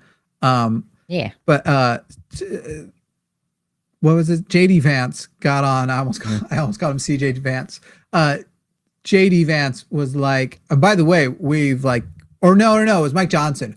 We're going to win the midterms big, but we also have to win the midterms big, because if they win, they're going to impeach Donald Trump. And I just watched that and I was like, do you promise? Do you promise they will? Because I don't believe you. No, if I believed you, I would say that's enough to get my vote enthusiastically back. But I don't believe you. So we'll see. Can you go into the layers of this one, Luthien, and just get rid of the phone number banner down there? If you just go to the little gear icon and hit layers, one of them will be that layer, and just hit the check mark next to it. We don't need the phone number up right now. Let's see if she finds it okay. I thought we were going to do a full 3 hours. I was so ready. Yeah, I also thought those last 3 calls were going to be a lot more, you know, I thought we'd be more. Perfectly Flawed said, had a meeting, so came back, finished Takis at 2.5 speed, and now Jimmy sounds like he's speaking whale. Yeah, I have the same problem. I watch everything on higher speeds, so everybody sounds drunk all the time. In real life sometimes. Next one. Oh, if you'll send me the IP address, I can manage sending them through. If you'll send me the IP address to the VMix Social on Discord, I can do that. Go ahead. Do you want to read this one? Yeah, thank you for the 10 units from Barbara Barrett, who says, I was sent to conversion therapy when I was 13. It really fucked me up and it didn't work. I ended up transitioning at age 30. Yeah, shit doesn't work. It's like it works to traumatize people. We don't, for some reason, learn lessons from like, we already knew. It's so frustrating too, because at the end of the day, I want to be able to focus less on explaining to people the difference between queer, like gay issues and trans issues, because so many people push them together. But then fundamentally, like every single argument they have, they were making about gay people 10, 20 years ago, and they were making about black people 40, 50 years ago. Like these are all recycled points over, like it's just, y'all know we did have a discussion about whether black people belonged in sports in this country, right? This isn't new. Y'all know, right? It's just crazy. Anyway, yeah, if you'll still add new ones, I'll work on I'll send the chats. Right. Josh Everett says, be emotional. Humans are emotional. Being dispassionate in and of itself does not automatically make your thinking correct. Even if we had a benevolent AI for a leader, you would have to program into it emotional considerations. It wouldn't have to be emotional, but you would have to teach it to understand the emotional impacts of the decisions it could make. So totally. That's part of well-being. Emotions allowed to remain, but you can't win on emotion alone. Thank you for $10 from Perfectly Flawed, who says, will $10 be enough to get Andrew's name to Floppy Titty McGee? You know what? Sometimes that happens. Did say that would have been okay, but I feel like there's still some hypocrisy there, because internally we would know he's just saying it to get the point, even though it would bug him. Yeah. Ashley says, my contribution to the change Andrew's name to Floppy Titties McGee Fund. 10 from Fuzzy Logic says, union rep here. Jimmy's hypothetical does in fact happen all the time, the sexual harassment example. And oftentimes a legal claim is the only way to get access to the emails and internal documents that prove it. Yeah. Boom. Just rejecting the idea of a sexual harassment claim. I think like the specific details you were giving was what he was taking issue with, rather than like, of course, like rather than accepting your overall premise. Which is crazy, because I feel like that just means he's never worked in a place before, because certainly there are like, wait here. Look, I've worked at places where I've had relationships with people who worked there that were consent not present. It would have been sexual harassment. We were all enthusiastically, but we hadn't had better. Nowadays, if I know what I know now, went back in time, those relationships would have probably still happened, but better conversations about establishing consent and what's appropriate at work and stuff like would have changed. But while we all like, I don't even know how to put it. It's like Tinder. We all know people are fucking at work, and we all know people are fucking on Tinder. We all know people see Tinder as a place to meet people to fuck, and we all know that even if you don't think work is a place to fuck, it's like where 1/3, I think, of people meet their partners, right? So power imbalances, if it's your boss and stuff, all those kinds of things you do have to consider as their exploitation, all of that shit, and you shouldn't presume. But it's not going to... Anybody who thinks the practical advice is no one should ever date somebody from work is crazy. So since we recognize that this is where people are doing these things, it's easy to think about Tinder and go, okay, there's lots of abuse on Tinder because people who feel entitled to other people, and we'll pretend it's equal. I'll say when a man or a woman feels entitled to the other sex or gender, when you and I both know it's 95% one way. But anyway, a certain amount of toxic harassment bullshit happens. So of course it's happening at work too. So I don't know how anybody can pretend things of this level of extreme happen, because it's actually worse than that. It is still happening. I'm not going to say it directly, but until you figure out what I'm saying is blow me for the promotion, you're going to find you don't get the promotion, right? That shit is happening. And then explicitly, I feel untouchable. It's always going to be your word against mine. I've already gaslit you into feeling like things are your fault. And I've already primed everybody around to assume that you're lying. So now I'm just going to explicitly tell you, blow me for the promotion or fuck off. It rarer, I hope, but that level happens too. But of the range of things that happen, the example I gave wasn't even it's still in the common zone. It's pretty normal. Yeah. Right. Just a man who thinks that I got away with a kind of sexual flirty thing one day, heightening, recognizing their power. I can literally think of an employee I knew at Verizon who was this way, who basically would brag dude, my commissions and sales are so high, they will never get rid of me. It was just crazy that he thought that this was a wild hypothetical, when I'm there's probably someone watching right now who's is Jimmy reading my diary? The fuck? Anyway. Truly.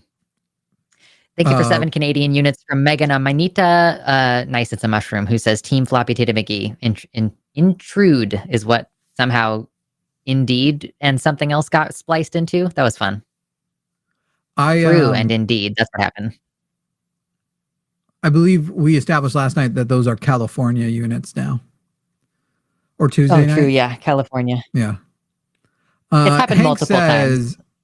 If I was stupid and repellent as Andrew, I also wouldn't care if I had a girlfriend. Here's the thing. Do I know this for a fact? No. Do I feel like I know it for a fact? Yes. Andrew does care. He doesn't have a girlfriend. I'm pretty sure he's an incel. Yeah. Yes. Andrew, this isn't my only exposure to him. Andrew is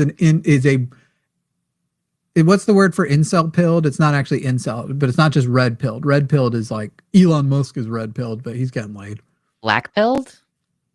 Black pilled is more isn't that more accelerationist nihilism and misogyny? I mean, it also fits in with the incel community of taking the black pill within the incel community specifically is you're never gonna get a girl, so give up. Just give up on the whole concept, which he is. He's I don't want to date. I think women are evil. Yeah, you're probably right. Black pilled probably is what I was searching for. I don't know that there's a better one than that, rather, but black pilled feels like black pilled people can usually, they're articulating the same arguments, but they at least have a script ready to go. And Andrew is winging it in a way that just makes them look even more redacted. Sure. Arcane Goat says, Andrew. Oh, wait. I think I also just skipped from Misha, who said, Andrew, people are paying to not hear you anymore, but to hear you talk anymore, bud. True. Yeah. We don't, especially on a lot of shows, we can't really do super chats at the end when we have hard stops. So we have to be clever with it to make sure that we can pay the bills. Indeed. Darren, I actually just saw we're getting low on literally like right after this call. I have to put at least $500 into our call system fund again. And that is happening way more often now. Granted, we're doing more shows, but it's like, it feels, and they only do a 10%. If you put in at least $500, you get a 10% bonus. And I'm like, can I buy more and get a bigger bonus? Like they cap it at 10%. Your 500 becomes 550. And I'm just like, if we're doing this 24 times a year and it's at least that, that's how, by the way, people, if you didn't know, our call system is we have to spend 5 figures on our call system every year because we have to pay per minute for each connection. So that's the screener's connection, our host connection, and then everybody on hold. And that's a significant portion of what your super chats pay for, as well as like food, which I can't have many of. And yet the foods I can have, I insist on eating every day. It's crazy. Anyway, autistic safe food. I don't even know why. Thank you for the 5 Australian from Darren McAuliffe. Yeah, who says $5 for Lex's hair. Also end the call if you want. Still for Andrew. Yeah, my hair is looking really fucking cute today.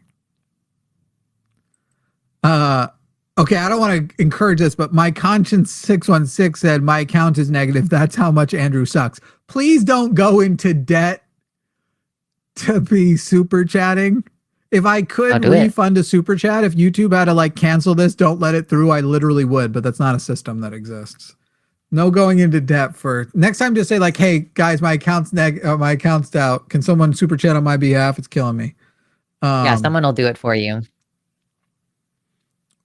Forrest apparently tuned into the show as I was saying. Forrest is calling me and he's like, yeah, I just saw that. Also, the emoji made you look more autistic.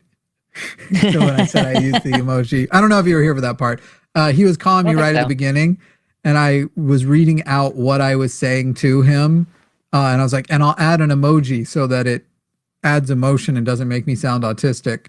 And anyway, it didn't work. It didn't work. Actually, that's ableist. Cancel him. This one's yours to read. $5 from Random Hero Guy says, I got 5 on it for the boot. True. Appreciate y'all. I know y'all are sick of Andrew. I'm sorry. Oh, shit. I don't want to do that. The Fuzzy Logic, I've tried contacting the sales rep and they do they basically are like, oh, maybe you need to email this person. I probably should again. There was years ago there, and they're still going at it. There's a company that was making a different system that we were going to switch to, and they made all these promises.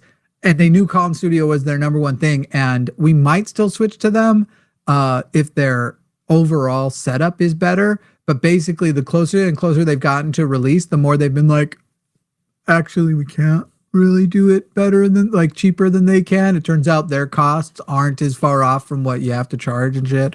Or maybe they just don't want to. It's like if they can get it, all we have to be is prettier. But I thought 3 years ago we were months away from changing systems, and that's how long this thing has taken to get out of like not even quite beta stage. It's honestly feels more like an alpha. Anyway, bummer. Did you already say this one? Yeah. Cool. Luis Morales says, by the way, we're almost out of chat, so if you wanted any more chats before we get out of here, you can do so now. Somebody super chats $50 with lyrics for the final song that are obviously not offensive, and you're not going to trick me into saying a slur, but you can write the lyrics for the closing song if you like. All right. Luis Morales says, Andrew is a terribly horrible, no good, very bad boy. Also, I've rarely seen someone try this hard to be that obviously stupid. I think for him, it's effortless. In a way, his truest talent. Fair enough. Thank you for $10 from Sydney, who says, Andrew can't get a woman because he is too busy looking silly on these phone calls every night. Truly, work on your Riz like for a minute, and then maybe you'd be more successful. Yeah. Yeah. There is a way to end your loneliness epidemic. It will require less Warzone. And the brain rot you're getting from talking to the people who you're playing Warzone with. Barbara Barrett says 10 for the boot. I feel like I can't believe I gave you all a promise and probably took too long to fulfill it. I'm sorry if he was on for more than 2 minutes past. You know what, y'all? I should have been gave doing me the this. 50. Sorry. It's true. I think it was that would have been the goal, but Robin Webster. I think we were not paying attention. Yeah. Thank you for 5 Australian for Misha A, who says Andrew's got to have some kind of humiliation kink at this point because he keeps calling in. I am not sure what his deal is. Like, there are some repeat callers where I'm like, I feel like I understand. Like, we had a. All right, I'm gonna show y'all another feature thing, and you'll see one of the things that others don't see. You'll see one of them things that other people won't appreciate. They'll just think it was always like that. They'll just have no fucking appreciation for how hard I worked on this shit, gang. All right, so y'all already know about the game. For those that don't know about the game room, notice how it's got games built in here, but they're not good. This works, but I can't play multiplayer. It can't play my people. I can just play against the computer. And I can't move it. I can't change it. In these games, our games are better, and we can't change them. So I got to create a whole new map so that we can put our shit in there. And then look at this shit. You go in this bedroom, which is a silent zone, which is cool. You can come in here and your person can sleep overnight. But see, they put the top bed on the above layer, which is cool because it's supposed to render above your person. But then your dude looks like they go behind the bed, when really what you want to do is you want this all on the ground level. Like, basically you want this all on the floor, so that when you go over it with your avatar, it just looks like you went up the bunk bed into the top bunk. So they were being clever in putting it in the above layer, but I actually think it's not the best way to do it. So then we're gonna do something that looks a little wild, which is we're gonna go into the above layer. And we're going to figure out where that is in the above layer. It's probably just above or above 1. It's above 1. So we'll unlock above 1 real quick. Make sure the above layer is unlocked. Make sure we lock the floor. Yeah. And then we'll take our delete tool and we'll just delete the bed stuff that's in this layer. All right. Now what we'll do, we'll relock the above layer and we'll go figure out where the rest of it, I think the rest of it's in the floor somewhere. No, it's not. It's in the wall somewhere. No, it's not. It's in details. All right, so details, I think it's details 1. Nope, just details. Nope. Details 2. Nope. 3. Nope. 4. 5. Yep, details 5. Wow, okay. All right, so now watch this. Based on what your username also was on YouTube. And it was good to see you. I hope things are well. So we'll go to this layer, we'll select, Barbara said, I should clarify that I was 13 in 1967. We'll replace it with blue beds. Mad respect? Yeah, you should. I think you should. I don't remember why that is, but I can't remember things Barbara says I was sent to conversion therapy when 13. Actually, no, it's a little bit more airplane mode. Okay, back in letting people know let's get the sky. When that was, yeah. Yep. Get the sky up in this piece. Tyler says, Jimmy, please keep doing what you're doing, spreading truth in a political climate where it is increasingly hard to come by. And yes, Luxander, your hair does look cute. It's pretty good. I used to do it. Yeah. I don't know did you undercut? So I am shaved on both sides. Okay. Yeah. I used to clip down my sides. And so I could do a similar kind of, but I never had the audacity to shave down. Plus, I just had a sketch idea that I think I'm going to try and do. It would be a sketch series. I'll tell you after the show. I don't want to spoil it. Someone will definitely steal it. I was surprised this hasn't already been done. But it's important that I keep looking like Jesus. Reload the test map here. Yeah. All right, I think this one's yours to read. Thank you for the from Puggles, who gives us a heart. Thank you. Yeah, it's been a long day. Well, Microbe, I don't know if you made this. It's $50, so I said it would be the ending lyrics. Atheist Mechanicus wrote "Sending in for Science and Logic." Funny as call. That is from the other show. Yeah, Science and That's 2D level design, gang. See now that's so much better.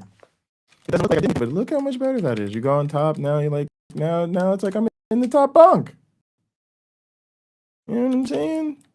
And you could be down here. It's so much better. All right. Some faith in humanity. Ignore for more than those 3 words. All right. So let's. I go said ahead $50 would be for Micro Micromasochist would be our last would be the lyrics to our closing song. So this is going to sound very self-flating, but so is everything else I do. Right, so here we go. We got to put a pool table in the corner. Restored some faith in humanity. Ignoring Andrew. Keep doing what you do. Some arcade and machines. The thing we do, go ahead and fade to black. The thing we do is call in shows with people that we find frustrating. But we're gonna see you all again on Sunday when Jovan and I do the call thing again. Please watch the clips. Thank you, Micromasochist. Oh shit, more super chats are coming in, so I guess I'll read them while I'm singing. Was really enjoying the host handling of Andrew, says Alex S. Very well done and great show. Hashtag Science and Logic. Misha says bonus super chat to appreciate the double undercut from Luxander, but not the double undercutting of all the calls that Jimmy kept doing by never shutting the fuck up. Respectfully appreciating the great hair, that middle lyric I added. Okay, bye. Jimmy, we about to Jimmy, we about to have an issue, Jimmy. Jimmy, what you doing, boy? What you doing, boy? Why you acting the fool, boy? Alright, that's some dead domain. Yeah, I don't know about all that. I don't know what we're doing right now. I need something podcasty, something I don't have to look at. Breakfast tacos, y'all? Christ I don't know. And him crucified? I guarantee you, if you love your neighbor as you love or want to love yourself, what do y'all think of breakfast you will tacos? experience I don't know. transformation. I don't know anything about this. I have experienced it myself. I know that's not proof of anything. However, not proof Christianity of is goddamn true. Christianity is and it is pragmatic. Nope. And definitely not. Tells us some sort of guideline about how to live our lives in a better way than we often do. Baby brained. Baby Thank brained. you for your opening. Let me go ahead and reset the timer for JL. JL, let me know when you're ready and I'll start your timer. Hey, Taco. He was a little under. Do you mind if I use that in case I go a little over? No, you got 8 minutes. Oh, come on, man. Timer starting now, and I'll update. I forgot to update the bottom of the screen. I'll get the bottom of the screen updated. All right, pool table. So start. You know, start it when I start speaking. Yeah, right now, go. All right. Thank you to Taco for setting up this debate, and thanks to Space for taking the time to take the positive position. The topic of the debate is Christianity true? I kind of like question this that can be dude answered in one of 3 ways: yes, no, or indeterminate. Now, to determine which of those answers is the most rationally justified, we need to quickly examine what exactly is meant by Christianity being true. Christianity is currently the world's largest Abrahamic monotheistic religion, and its core ideology, regardless of denominational identity, focuses on the belief that the God that acts as the central focus of worship exists, that the individual identified as Jesus Christ is literally the Son of God. This individual died as a sacrifice for the sins of humanity, was subsequently resurrected, and that belief in that story is being true is a primary precept for salvation of the human soul after the biological body dies. So from this, we can understand that for the conclusion of is Christianity true, we have to first demonstrate the truth of several premises: that the creating God in question actually exists as a concrete thing external of human minds, that the individual identified in the Bible actually existed, that the individual in question was supernatural in nature, that the individual was summarily executed by a crucifixion for his teachings, and that the individual in question actually resurrected. Now, 2 of those premises are not too difficult to accept as being true, as they remain well within the realm of logical possibility: that such an individual existed and that such an individual was executed for his teachings. Those are often considered historical claims, and many non-believers have no issue with accepting this as most likely to be true. The other three premises, however, are far more difficult, if not impossible, to confirm or demonstrate, and as such are considered theological claims that require an appeal to faith or belief without rational justification. That the individual was supernatural in nature, that the individual resurrected. This is why I, for one, would say you have to question everything. Question everything. And if it the question is who is questioning everything? Because my problem is I don't think atheists question anything. I think atheists basically believe what they believe, and they don't question that. You are very dumb. You don't know atheists. You are very dumb. You are very dumb. That's why I don't have visibility with people. You are very dumb. Let's not do that. Let's not do that. Please, let's not do that. Let's not do that. Let's not do that. You know, when you say atheist. Why are you calling someone so rude? I'm just surprised. If a Christian did this, you'd have kicked him. Can we let the host finish speaking? Can we let the host finish speaking? I'm not calling anyone. One thing I don't do, I don't, you know, tell people how to speak. I honestly do not, because I just feel we've that known each other for years. We've known each other for years. I know that. But then again, if we're having conversations, sometimes people just, you know, might get in their feelings. But, you know, I don't know what to say. Atheists.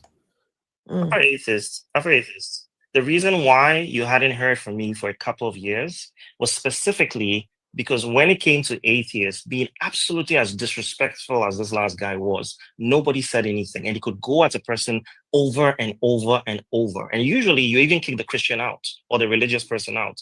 So for me, after a while, it started to affect my health because it's like once I showed that I wasn't exactly in the club of atheists, even though I'm agnostic, I am an agnostic atheist, but I am curious about my own culture. And apparently that's a bad thing. Because even though atheism is not supposed to be a religion, it acts like a religion. So my point was that I left because when somebody was that disrespectful from the atheist side, nobody said a thing. They let them fire free. When someone from the Christian side got upset, people clamped down on them like they're being the most disrespectful person. And so for me, it was like, this is not a conversation where we're trying to excavate truth. This is a conversation where we're trying to prove why everybody else must be stupid. And unfortunately, that person is literally just the loudest person saying it. And so you agree with that. Therefore, let it be. The reason I risked my neck even coming to explain was just to clarify certain things. I'm not saying this because, I'm coming to defend my belief. Again, I'm agnostic atheist. Can I say, I'm simply learning this as my culture. Can I say that ranting hasn't been on this platform in years? Ranting, when was the last time you were around here? Ranting hasn't been on here in years. Yourself, you've just come back on the scene, right? I'm just seeing everybody, you know, coming back. And, you know, you have to allow people and see how they behave. Then next time we will determine whether we want, you know, to have them up or not. So I can't just, you know, ranting is a grown man. Yeah, I don't know. I'm not one for picking people up. No, I'm not. No, but so when someone is extremely rude, you don't kick them off. Can I say something? Man, stop crying and say your piece and move. I beg. Host, can I say something? Yeah, go on. You see, you see, when I came across Creative Mind, please hold on. Oh, Joker, I'm saying something short, very short. Just 1 second. Very short. Please, just 1 second. Joker, are you there? Joker. I'm here. Oh yeah, Joker, I need you to speak. You've been hearing everything, right? Please, what are your thoughts and opinions? I beg, Joker. See, sound mind, creative mind. I think we are all just extending ourselves to you. Creative mind. I'll carry one Agbero from Lagos, right? Then I'll give one like 2 Agbero. I'll give them like 2 cutlass, right? Give me your strongest or your strongest like this thing.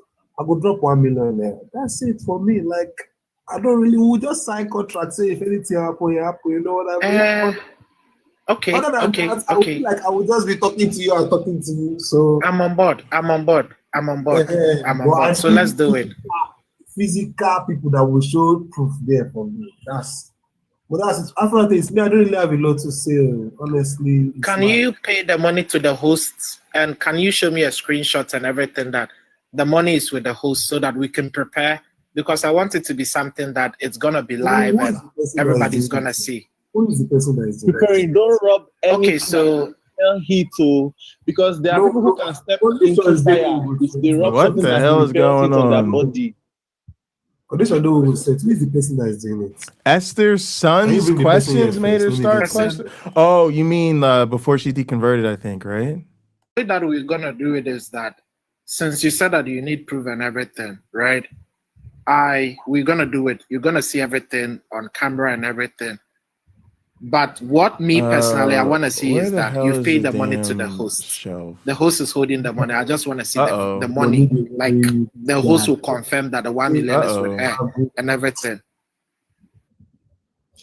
My brother, please bring the person that is going to do it first. Let me give the person my conditions. You are not the one doing it. Are you the one doing it? I'm gonna bring someone to do it and everything. But to the person. I said, would you pay the money to the host? Hold on. Would you pay the something money? happened I want to to my see layers screenshots. down Pay here. the money to the host. Let's program it. Wait. I don't understand something. Why is magic the evidence All this stuff of got your shifted. spirituality? That's what I'm not understanding. What do you people That want is to do? This no is He was good. the one who made All the right, claim. hang on a You second. made the claim. That is, You made the African claim. you He see, was the one who made the. It you was see, Creative Mind that said that claim. All right, those bro, rooms still look good. you African Jin, you are a Ghanaian, right? I don't know, are you a Ghanaian or not? I want to ask a question. The gentleman said to us that. Okay, do you hold on, Creative. The gentleman, Creative Mind said we atheists, we don't like being challenged. All right, let's Right? let's That's what he get said. this going. So now we're challenging whatever thing he's believing in, right? He made the claim that we don't like being challenged. So I made the claim. No, you are challenging. Yes, I made the claim. Two different Hold on. Yes, I made the claim. Hold on. I'm not being biased. I think and it's saying, just oh, the I didn't make a equipment. claim. I'm the type of person that when I say something, I go with my words. So I said that atheists are being biased because they don't like it's being the challenged. Yes, furniture. I said it. I am accepting 100% responsibility.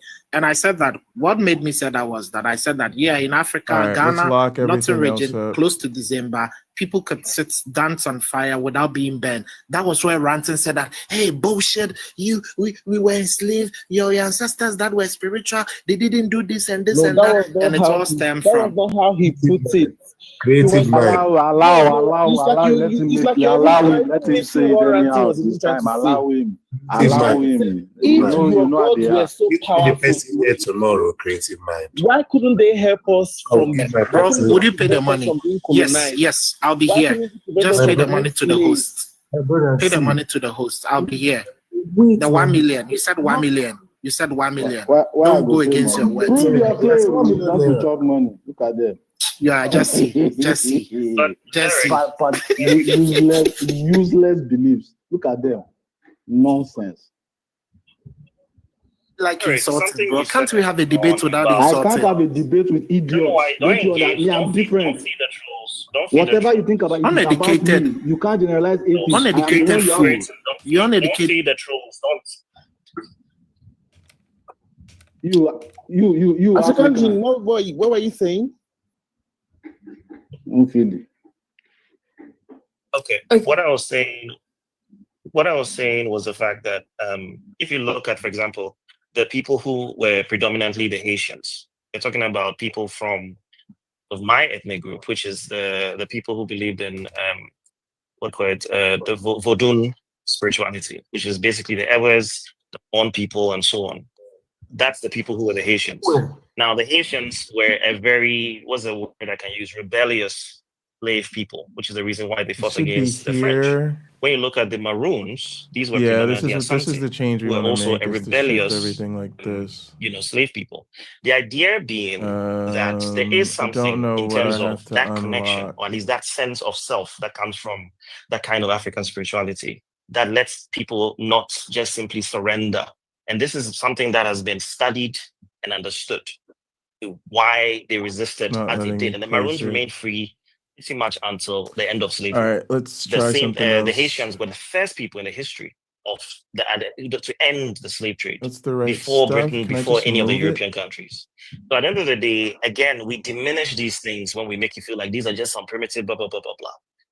I don't personally care about the magic and all of that stuff because again, I don't find it as strategic or tactical in any way, shape, or form. Bro, sorry to focus on what interrupt. does I have to say the something. The magic will prove that your God is supernatural. Afro-80s. Your host, your co-host, has started. Hang on. Jin, were you done speaking? Yes, I was. To say something to you. Your teams have started blocking me in the comment section. I can't say anything because they are hurt by me sharing my submission. So I can copy it, but I can't cut it. Jin, I appreciate you coming up and speaking. I know it's been a bit chaotic right now. But there are some things as creative mind as well. To be honest, you guys have mentioned Okomfo Anochi, and this isn't my first time hearing him, but now I've had to read up on him. You know what I find interesting? The story of his birth. I find it interesting. Anyways, I need to do more research into this. I need to do more research into creative mind. I can see your comments. I don't know why you're complaining that you've been blocked in the comment section. Your teams have blocked me. They can't allow me to type. They blocked me. I couldn't type for like 5 minutes. Sir. Okay. All right, but your comments they are blocked back me. up. Okay, that's fine. Anyways, it's all. Listen, for anything that I don't know about personally, I'm going to go and research. So it's a nice conversation you guys have started for me. But really the truth of the matter is, I genuinely cannot believe or give credit to I see what happened. African spirituality and when we say African spirituality, it's a very broad term because even within a region, you have many different practices. As creative, you've been going on talking about how the Ashantis have theirs, and other tribes had theirs as well. Now, African spirituality, as broad as it is, I mean, regardless of how they were able to free themselves from slavery sooner than others, or the fact of the matter is, it still happened. These gods existed, or these deities, or these beliefs, or these practices. All of it existed, and Africa ran through the way it was. People were kidnapped from their hometowns and taken across the seas. It doubles everything on the fucking layers. That's slaves, so annoying. So yeah, regardless of what comes out of my research, I'm not gonna lie. I can acknowledge maybe some beauty in their reverence of nature, their reverence of the ancestors, because we came from people. But that's where it could possibly stop in terms of powers or abilities, special abilities. Really personally, I don't see that. May I? My sister, bro, I'm gonna drop now because I've been muted again. The co-host here. Oh my god! All right, I think I gotta fucking redo it real quick. All right, let's give me this. This is so goddamn annoying. Wow, no, drop on. No, nobody dropped him. Nobody dropped him. I ain't dropping himself now. Nobody just want to frame victimhood by force. And you think you're different from Christians. Make it call. Jin, your audio is low. I don't know if you're far from your mic. Can you Anyone to see this? No, I'm right next so to it. Goddamn annoying. I can't. Okay, go on. Okay, good. So what I was going to say is people need to, unfortunately, sometimes we buy too much from the narrative of the West because we were not defeated and colonized until literally the 1870s. Up until then, the British, the Europeans didn't dare, because every time they tried to fight us, they were defeated and violently. And so the idea was that when people make the narrative of Western dominance, the reality is the Western dominance was a let me land. Eventually, you were still defeated. Everybody was colonized. Everybody was colonized. You see, the problem is that we have an inferiority complex because of this narrative. Europe were the barbarians. Was not colonized. Literally. Europe they were colonized. Europe was not colonized. By the Romans. Ethiopia. But you see, now you're doing whataboutism, Derek. You're doing whataboutism. So you're mentioning a random one country in Africa. So what does that one at a time? African Gene, wait now. See, African Gene, I want to say something though. See, I'm sorry, but I do not. No, but let me land. I've not finished. I've not finished. Ethiopia was not colonized. You guys are cutting my point. I know how it prepare a margarine for body. Talk less. Allow African do the joker. Never allow him now. All right. That's the sectional. I'm not trying to justify. I'm not the last guy who was on here. I'm not trying to justify African spirituality by the fact that I'm simply saying coffee table. The fact that at the end of the day, people having a sense of self are more likely to be able to survive or resist for longer. And the fact of the matter is, basically, the Europeans were like the vultures in the Serengeti, watching the empires rise and fall and looking for opportunities and using basically opportunities until they could get to a point where they could essentially strike. And that happened less than 150 years ago. Now, in terms of slavery, everybody participated, and this was a horrible and appalling thing. Now, something I was saying before the guy left was the fact that the Asantes use social engineering to corrupt their own belief system in order to basically create an empire. Oh, yeah, it is. So a lot of the things the right length. It's just the actually a weakness. The Asantes were the most slaving people in the West African region, outside of the Dahomey people. And so essentially that's not a good thing. And then being the most superior, that's also because again, that's it's kind of like they're like the white people in Africa. Lock the table. And I mean delete the coffee. Because you have the 50% of is a can. So there is a bit of lock the coffee. Let's say fault in Ghana because of that. They say the spiritual. Unlock the plan. That's why the people tend to be the most conservative. Find the plan. It's that whole thing. But essentially, they are both spiritual people. You can point to the Haitians, you can point to where they are, vultures and stuff. And replace the plan. The matter that the French your network. I was worried that it was just me. I'm not trying to. Your network, African. Your network is bad. You are breaking badly. Okay. You hardly hear you. Like it's showing 2 red bars now. There was a paper thing. I've gotten off my Wi-Fi. I don't know whether that's improved. Is it better now? Yeah. It's better. Okay. I can't believe so all I'm saying is the fact that some of us are more curious are trying to excavate our own culture, and a part of our culture is in our spirituality. All right. Because every society has some kind of way of creating a communal system, and part of it is in our spirituality. So for me, I don't throw away those aspects just because these things don't work, blah blah blah. Because if you say you're going to have a whole world simply run as atheists, and there's no connection. That's a globalist ideology. There is no connection between any cultures. Now, there's a difference between traditions and culture. So, for example, you can have cultures in Africa are a continuum. In terms of our spirituality, I've gone through several of them. It's exactly the same structure. The so-called energy that we come from, we have 2 sides of it that has male and female energies. You see this in Ewe, you see this in Santi, you see this in so many other cultures. Now, in terms of the traditions and the mythologies that they use to convey those things, they may differ widely. And sometimes the stories make it look like they're very different things. But when you scrape away missionary influence, when you scrape away imperial influences within the society itself, you start to realize that at its core, animism is consistent. That's basically all I was trying to do in terms of clarifying. I'm not trying to push or, in terms of his particular spiritual views or the magic or any of that thing. I'm simply clarifying. So thank you very much for indulging me. So we should keep the animism.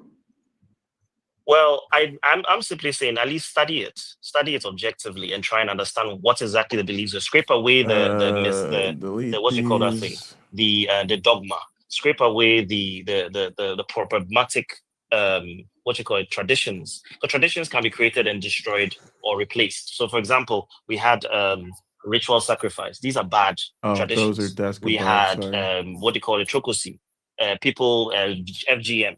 All these are bad traditions, but we also had very good traditions in terms of how we cleanliness, in terms of how we take care of each other, our generosity, all of those things. So our traditions, it depends on what we do. If you look at the Asians connecting back to their own culture is what has led them rise in modern times. But yet we don't seem to see ourselves similar to them. Jin, let me say something. I think so. The issue, I will speak for myself, and I think for Afro as well. We've been. Yeah. Anyways, the issue I have with when we have people come up to talk about African spirituality is, unlike you, there is no sort of separation of the practices that are the practices and the beliefs in all of the magic, the jazz, right? Yeah, it's right there. Hang on. Damn it. Come on. That's the issue I have. So if you're looking at it from a self-discovery, self-identity, that type of angle, fair enough, social culture, right? Yes. So fair enough for that. What do they call them? I will always speak against the people touting it as something powerful, as something mystical. Sorry, not just powerful, but something mystical, something supernatural that they believe and practice, and it works. That's where I have an issue. It works bit. I don't buy that. Yeah, what you said made a lot of sense. If you are different from creative, I must confess, what creative was talking was nonsense. Honestly. Unfortunately, nothing you say does anything, because you did insult me quite a bit before I even got any. Oh yeah, sorry. I'm sorry. Yeah, can I have a question? All right. Now I just need the monitors. I don't want to say like most of what he said, but I agree with some of what he said. Looking at the African spirituality from a cultural perspective, like looking at it from history. Because one thing I've always wondered is, and these are why we're questioning these things, why were the things that were done? Why were they done? And like what results were they looking for? Say for instance, when colonialism came, why were we stripped of a lot of things and left with their religion?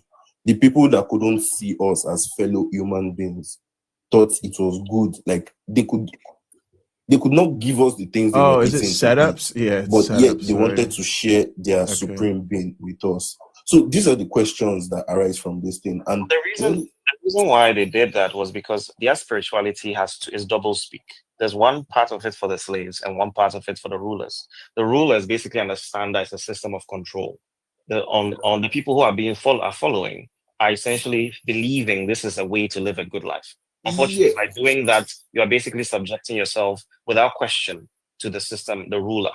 And that's basically the reason. So they recognize that our spirituality, our culture created a community, a bonding community that they could not necessarily just push aside. Not necessarily, because if what you're saying is correct, then what the previous person that was here spoke about is what he's saying, it contradicts what you're saying, because basically the Ashantis had a god that made them believe they were supreme to other tribes around, and when that's because they adulterated their culture. Like me, I believe that what's the name, Okomfo-Anokye and Osei-Tutu. Okomfo-Anokye, usually when you look at most religions, they are a conspiracy between a king and a spiritual leader, and I think that's exactly what happened with the Asantes, whereby they took their spirituality that they already had and they basically adulterated it to justify a king of kings, which is what the Asante Hene means. King of kings, basically a king over other kings. So they created an empire, and that justified, if you look at the same line. At the end of the day, what you're saying is right, because even the same thing can be applied to Christianity. There are Christians that will say, oh, when Christianity came out, it was all about loving, it was all about passion and care. But at some point, it was changed. But that's the whole point of the religion. And that's why we that are against religious or religions as institutions are against it. It's because it can be easily manipulated, where one person makes himself the spokesperson for the gods, and basically no other person can challenge them. Say for instance, I agree. And animism didn't have that. Animism was basically like, if you think about it in terms of social cohesion, when societies were forming based on families, just families living together, that's basically when we had animism. And so you had people, communities based on families having animism. The leadership was basically like an elder. So for that reason, there wasn't a control system. It's when you started to have kings and stuff like that, that's when you started to consolidate power and humanoid, what's the word? To make the spiritual into a being and have gods and stuff like that. And so essentially we moved away from knowledge to dogma. And dogma means that you're not trying to get the people to think about what they are doing. You're trying to scare them or shock them or wow them into conformity. And so for me, what I'm doing is I'm reverse engineering my own understanding of African spirituality, basically with my friend, the Maroon lady, to basically look back, because again, theirs is a lot less spoiled, basically before 1650. And so I'm going back to see, okay, what was the reason? Like, what was the knowledge? What was the phenomenon that they were observing, and saying, this is something to take note of. Do you get it? So I've not closed my mind to the fact that there might be things that maybe cannot be understood. Maybe they may be quantum physics. I don't know. But I'm fascinated and I'm trying to understand it without sort of biasing the conclusion because I want to get a particular thing. I'm just trying to understand. African. Wait, Niger, please hold on, please. African, since gotta I remember how I did publicly this. insulted you, I would like to publicly apologize. Not about apologizing. The fact No, that it's the first step. I know. Oh, I think my know. table's too it's not just small. me, Yes, I it's know. the other fellow too. You're absolutely horrible. No, to me. I'm So to for me, you, but it's just to the way you. I was raised. No, I assumed you do not were. accept it. Do not accept You it. don't accept it. Because All right, no accept problem. it. Because the way you No went problem. about No it problem. was just Fair enough. completely, sorry. Fair enough. Fair enough. But I still apologize nonetheless. Niger, please continue. Oh, okay. Yeah, I again, like I said, I don't agree with like the parts where maybe supreme beings come in and things we don't understand, because again, these are things. I'm anti-theist. I remember when I was talking, the first conversation I had with my Maroon friend, I said, if this thing has a God in the center, I'm not interested. And he said, no, it doesn't. Freaking animism, by its definition, is basically everything having energy. But not really all Africans, not all African spirituality. Not like I've practiced Ifa and they believe in a God. So Derek, African... he's gone past that bit. He's already mentioned he's aware of those beliefs. Okay. And he's distanced himself from that. He's not interested in that. Yes. Okay. Derek, what I'm saying is that if you have an empire created, and all these places had empires, they usually tend to use social engineering to twist their own beliefs to make it God-centered. Okay. Do you get it? That's my point.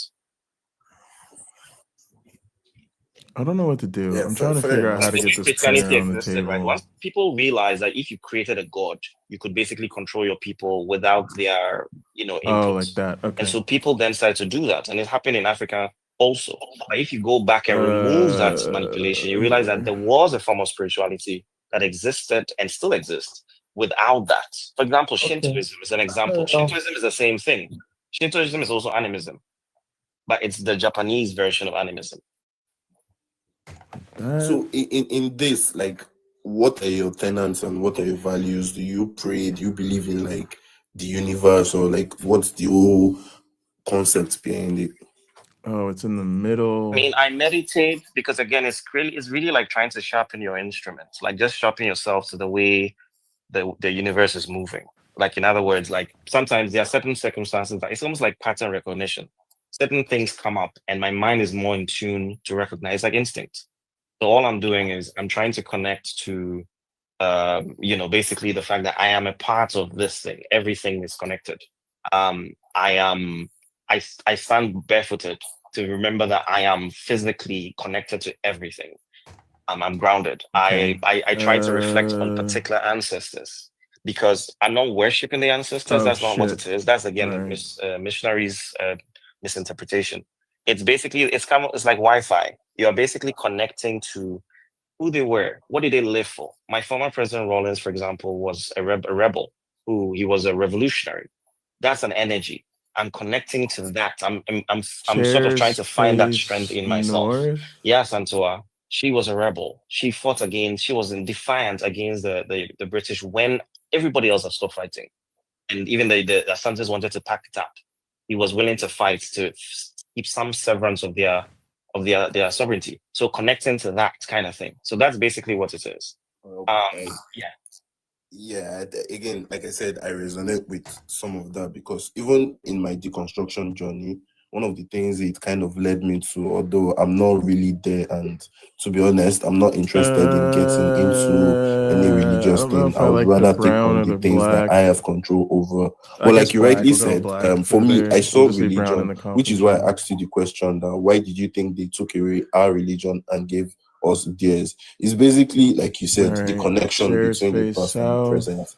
Yeah, there is nothing our ancestors are going to do for us if like a physical battle comes up now, but it's just basically understanding where you're coming from and channeling maybe it's the survival or whatever they went through and using it as a source of inspiration. So I tell people that if I'm going to like not go back into any religion, but if I'm going to do any religious activity, it's going to come more from my own tribe. And it's again, that's where I had problem with what the earlier speaker was saying. We kept on introducing the God into it, and now we just need into it where nobody is supposed to question. Re-examine the easier it is for you to do like some certain things where the God represents this tribe and is all that. Anyways, in my own form of spirituality, which is not spirituality, I'm just basically connecting to the people that came before us, people that were here, say 200 years ago. This was what they were doing.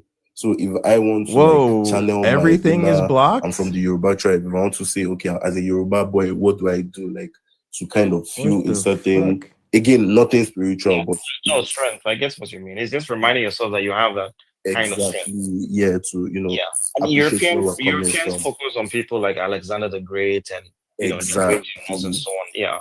So there is that aspect. There's also a fact that some of these people, like for example, I mentioned my former president. Let's just highlight people like that everything in sacrifice this so much. layer. I mean, the story of people like that have not Unlock yet the been told. collisions. And the fact of the matter is that they fought against imperialism. They fought against what might have been what do you call it, neocolonization, from and they fought with here. everything. So for me, it's a case of sorry. Yeah, sorry to interrupt. I know Now we'll go Niger back Car in photographers mentioned his and, past religion.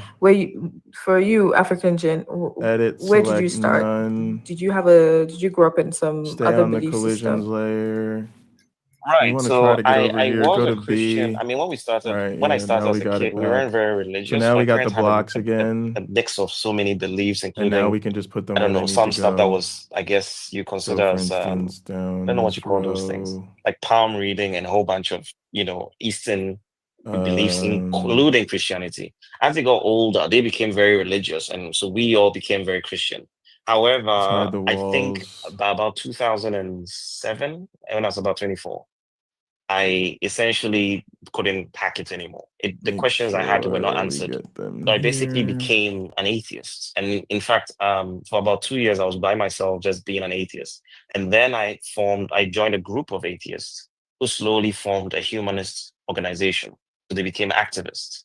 And I then sort of moved Block away from them there. because I realized that the problems I was seeing in Christianity, I was seeing in this group. There was that sense of moral superiority. In a way, they were no longer looking for information. They were just simply trolling, trying to just crack down on people and laughing about it. And I just felt horrible. I just thought, this is not what I was looking for. I mean, it's not supposed to be a club. We came in from different reasons. Some people believed in atheism because they couldn't hit some people, they couldn't, whatever. They had different reasons. So I realized that, you know what, first off, I like wonder. I like the fact that there are things out there I don't understand and I don't need to know. I'm fine with that because I don't center my humanity as though it's the center of the universe or the most important thing. And so the more I went through life, and because I have ADHD, I have a bit of a pattern recognition mind. I noticed that there were things that just seemed so improbable in their coincidence. And, how lucky I'd been just in terms of circumstances that it should have been, somebody else might have had it much worse. And I'm not trying to say that, it's I'm spiritual, whatever. But I'm just like, there's so many things I don't understand. And I don't want to close my mind to that. But also, I excited to get more into my own culture. I'm a Pan-Africanist. So the more I got into the fact that what would connect us as a people, I couldn't ignore the fact that the aspects of culture, language, that were in our spirituality. And so my friend who was an African spiritualist, her father was an African spiritualist, I began to try and learn from her. I told her the condition is that I can't get back to a theistic God. I can't do that. It's just dogma. I don't want it. And she said, no, that's not the case. And so then basically I started that journey. Quietly though, I think for her it's an actual belief. For me, I'm still an agnostic atheist. It's just that still going. I we're like getting pretty far though, and I do practice it because I want to see if it works. If there's any aspect of this that works, out for the I will go through the process like I believe. But the fact if it works, in what way? If there is something, if there is some aspect of the spiritual that like maybe my antenna becomes sharper in a way that I can perceive things beyond just my normal senses, great. So I'm going to go through the process of it because again, it's not like it's demonic or something. All right, layers, merge, select all the layers. Simply is meditating. It's a very wholesome thing. So for me, it's a case of I'm going to go through. I'm going to walk through the process. But as I stand now, I would say I'm an agnostic atheist. Goes. Okay, very interesting. That was looking fucked up. Also, just really quickly, the part where you briefly mentioned your parents were practicing Christianity and some other stuff. How did that work together? Because I'm trying to picture it. I think it's because these people, my parents are both masters, I think doctorate holders. So these people were in like certain circles. And so I think they couldn't just buy into superstition readily. Entirely. Okay. Entirely. And also they had kind of opened themselves to so many other things like palm reading, Far East religions and stuff like that. So I think there was a bit of a Okankar, whatever other thing was. There was a mix of things that, oh shit, sorry. So the old number, these were not necessarily straight religion, Christianity. They were from other beliefs, but they had somehow integrated it into Christianity. But I think because of that, that's part of the reason why we didn't have a very strong Christian foundation in the first place, because we didn't go to church until I was about 15. Even though we said we're Christian. Which is a problem. Yes, we didn't really go actively until I was about 15. So I think that probably helped me I can kick just it off eventually because I wasn't indoctrinated the same way others would have been. This is okay. weird. So hang on, Jen. You've been speaking for a minute, so I'm just gonna give you a little break. Do you realist? Do you want to introduce yourself? You just came on.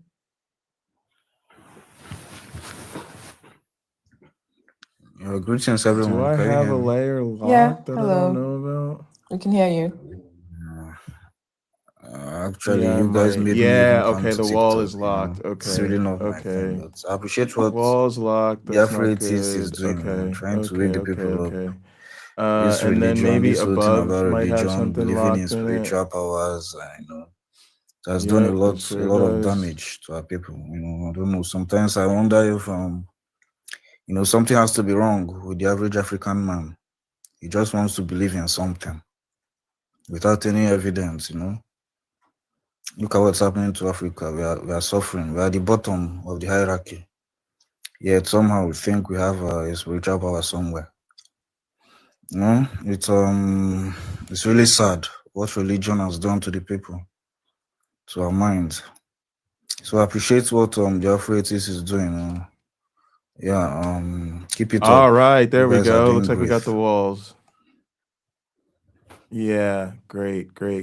Now. Oh, thank you. D-Realist, thank you so much for coming on and, making a submission. If there's, any other believers in the comments, you're free to come up. Whatever your belief system is, or your lack of belief, whatever it is, request to come up and speak to us. No, what is that? What the fuck is that? We can go back to. All of these are fucked up. What the hell? Jane. Okay, sorry. There's some people on the panel who haven't spoken for a minute. Derek, Vicky Shed. Are you guys still here? Yeah, why does it bounce that out? That's so weird. Please, before anybody speaks, I would like Yeah, to and give then an it doubles honorary, everything. Oh, because it's on the same layer. award Damn for it. best TikToker tonight is Oh, I Chinelu. know what I was doing. Chinelu I know what I yes, did. so I she know what I has did been wrong. she Okay. has been sick. Non-stop, okay, for the past, Okay, I can't here. tell if I know what to it's do. 3 Edit. hours or 4 I've been hours. saying, believe Select in God, none. put your heart to Bosa, Christ. Okay. Chinelo, Bosa. What we have to do. Chinelo has been on my neck. Believe in God first. Believe in God first. Trying to think of what the Chinelu. easiest thing to do Ha! is. Oh, I Your know what to do. dedication. The easiest thing to Listen, do I love it is so with much. I hope everything to see you here unlocked, tomorrow night. Hey, Susan, if you don't delete know, these Chinelu is not shits. gonna stop. Nothing Here. you can do to make her stop. Please, nobody mute her. Let her keep going. She's helping us get the live out to more people. Layers, select all layers, and then You just know, hit there was delete. something. It reminds me of something. I remember when I was in uni. I was No, there not was a Chris, delete. there was an American kid who I was friends with. He was about 2 or 3 years younger than us, and he was very foul mouthed. And we used to laugh and joke about a lot of very off color things.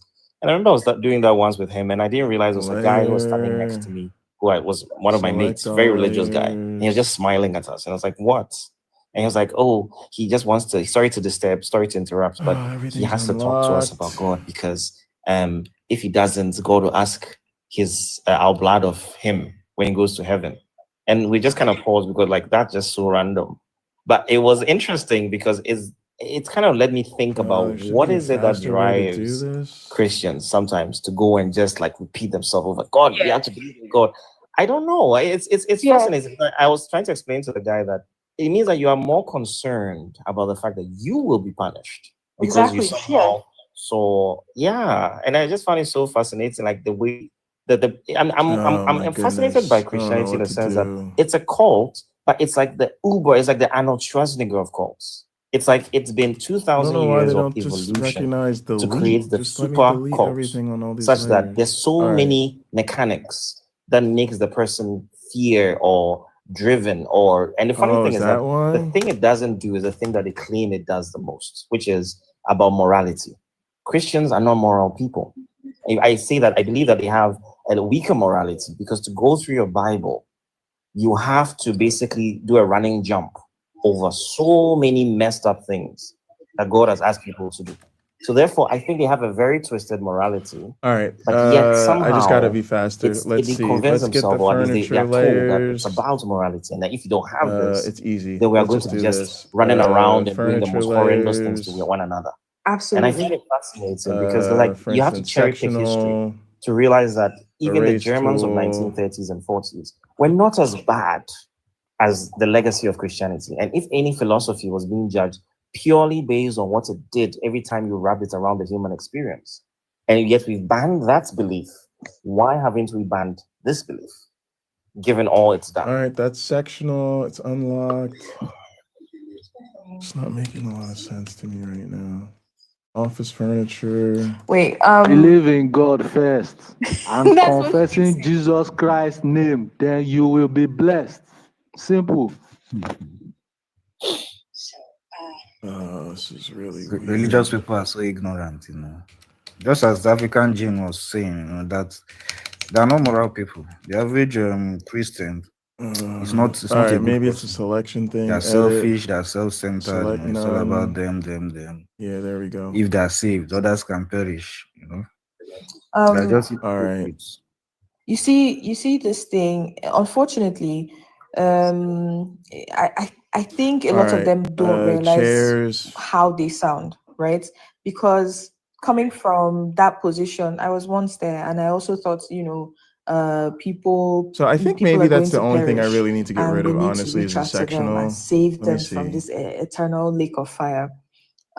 It's because of the years, like Jin has said, it's because of all of the mind control, the thought stopping speak in the Bible. For example, it's only a fool that says there is no God.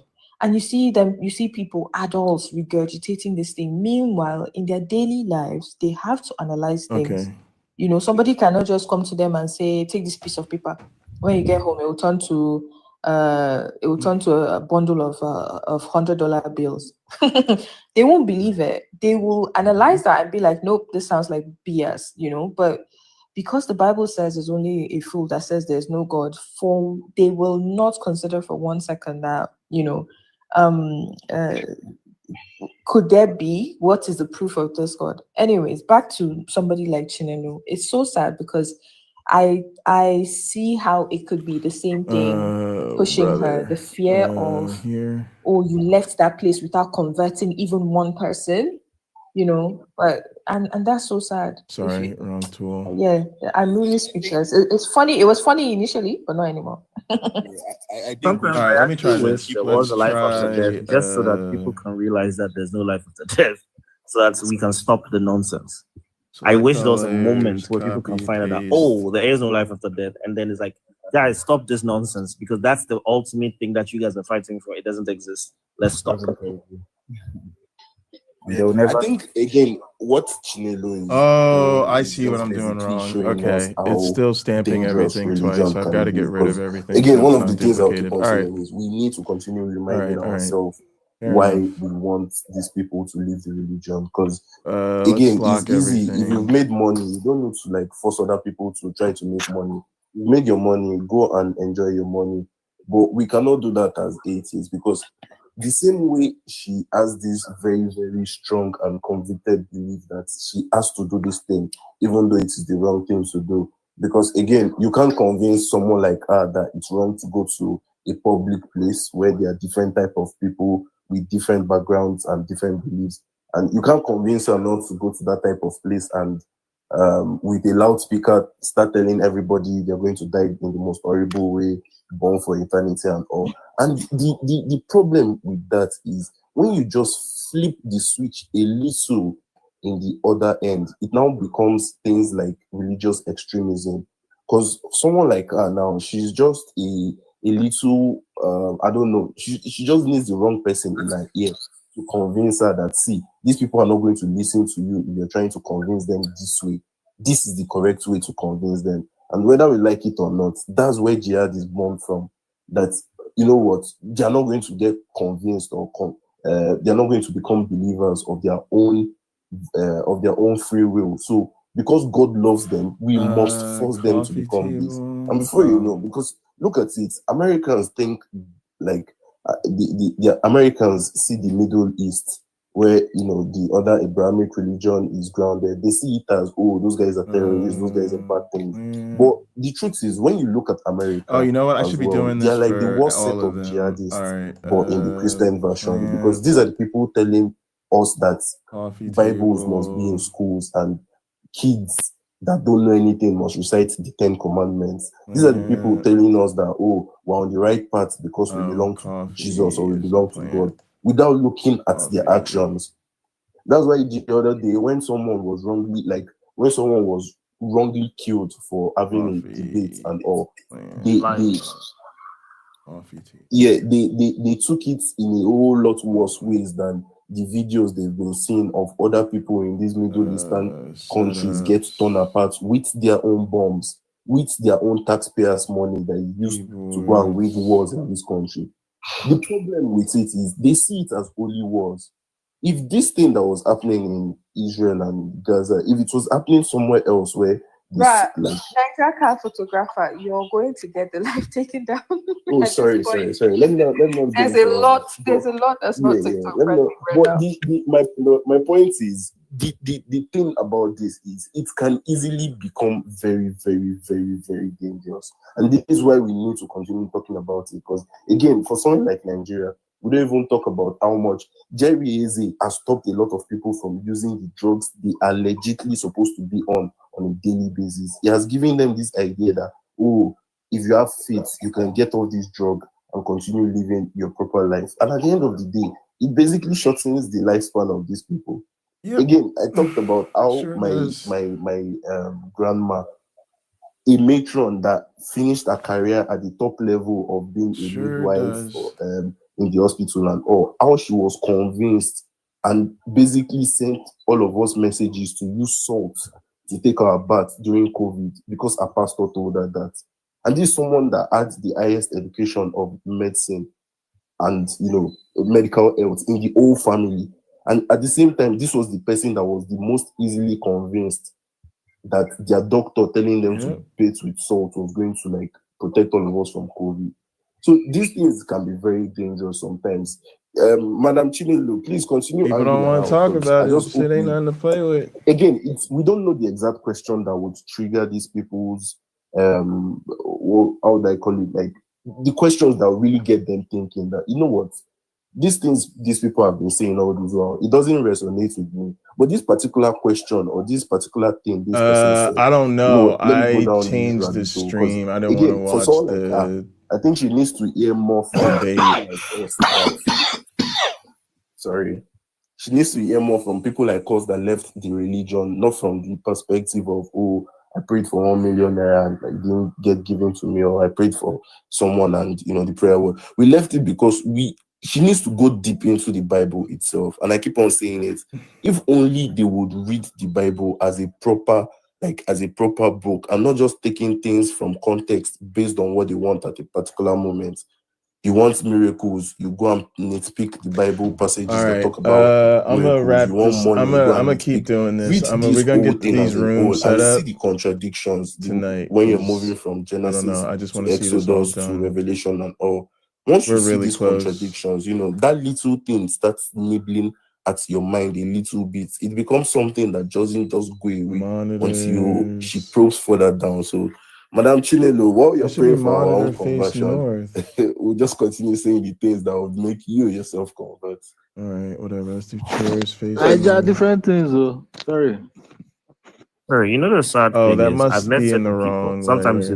in a romantic situation, where they were very interesting people, and unfortunately I had to write them off because of religion. Because what happened was that there was a whole section of them that they were not able to connect with because it was a whole part of their personality. So they considered it as something to basically shirk because of their religiosity. I'm not just talking about like sex or something like that. I'm talking about other aspects, just other wild aspects of who they were, which made them a very interesting person.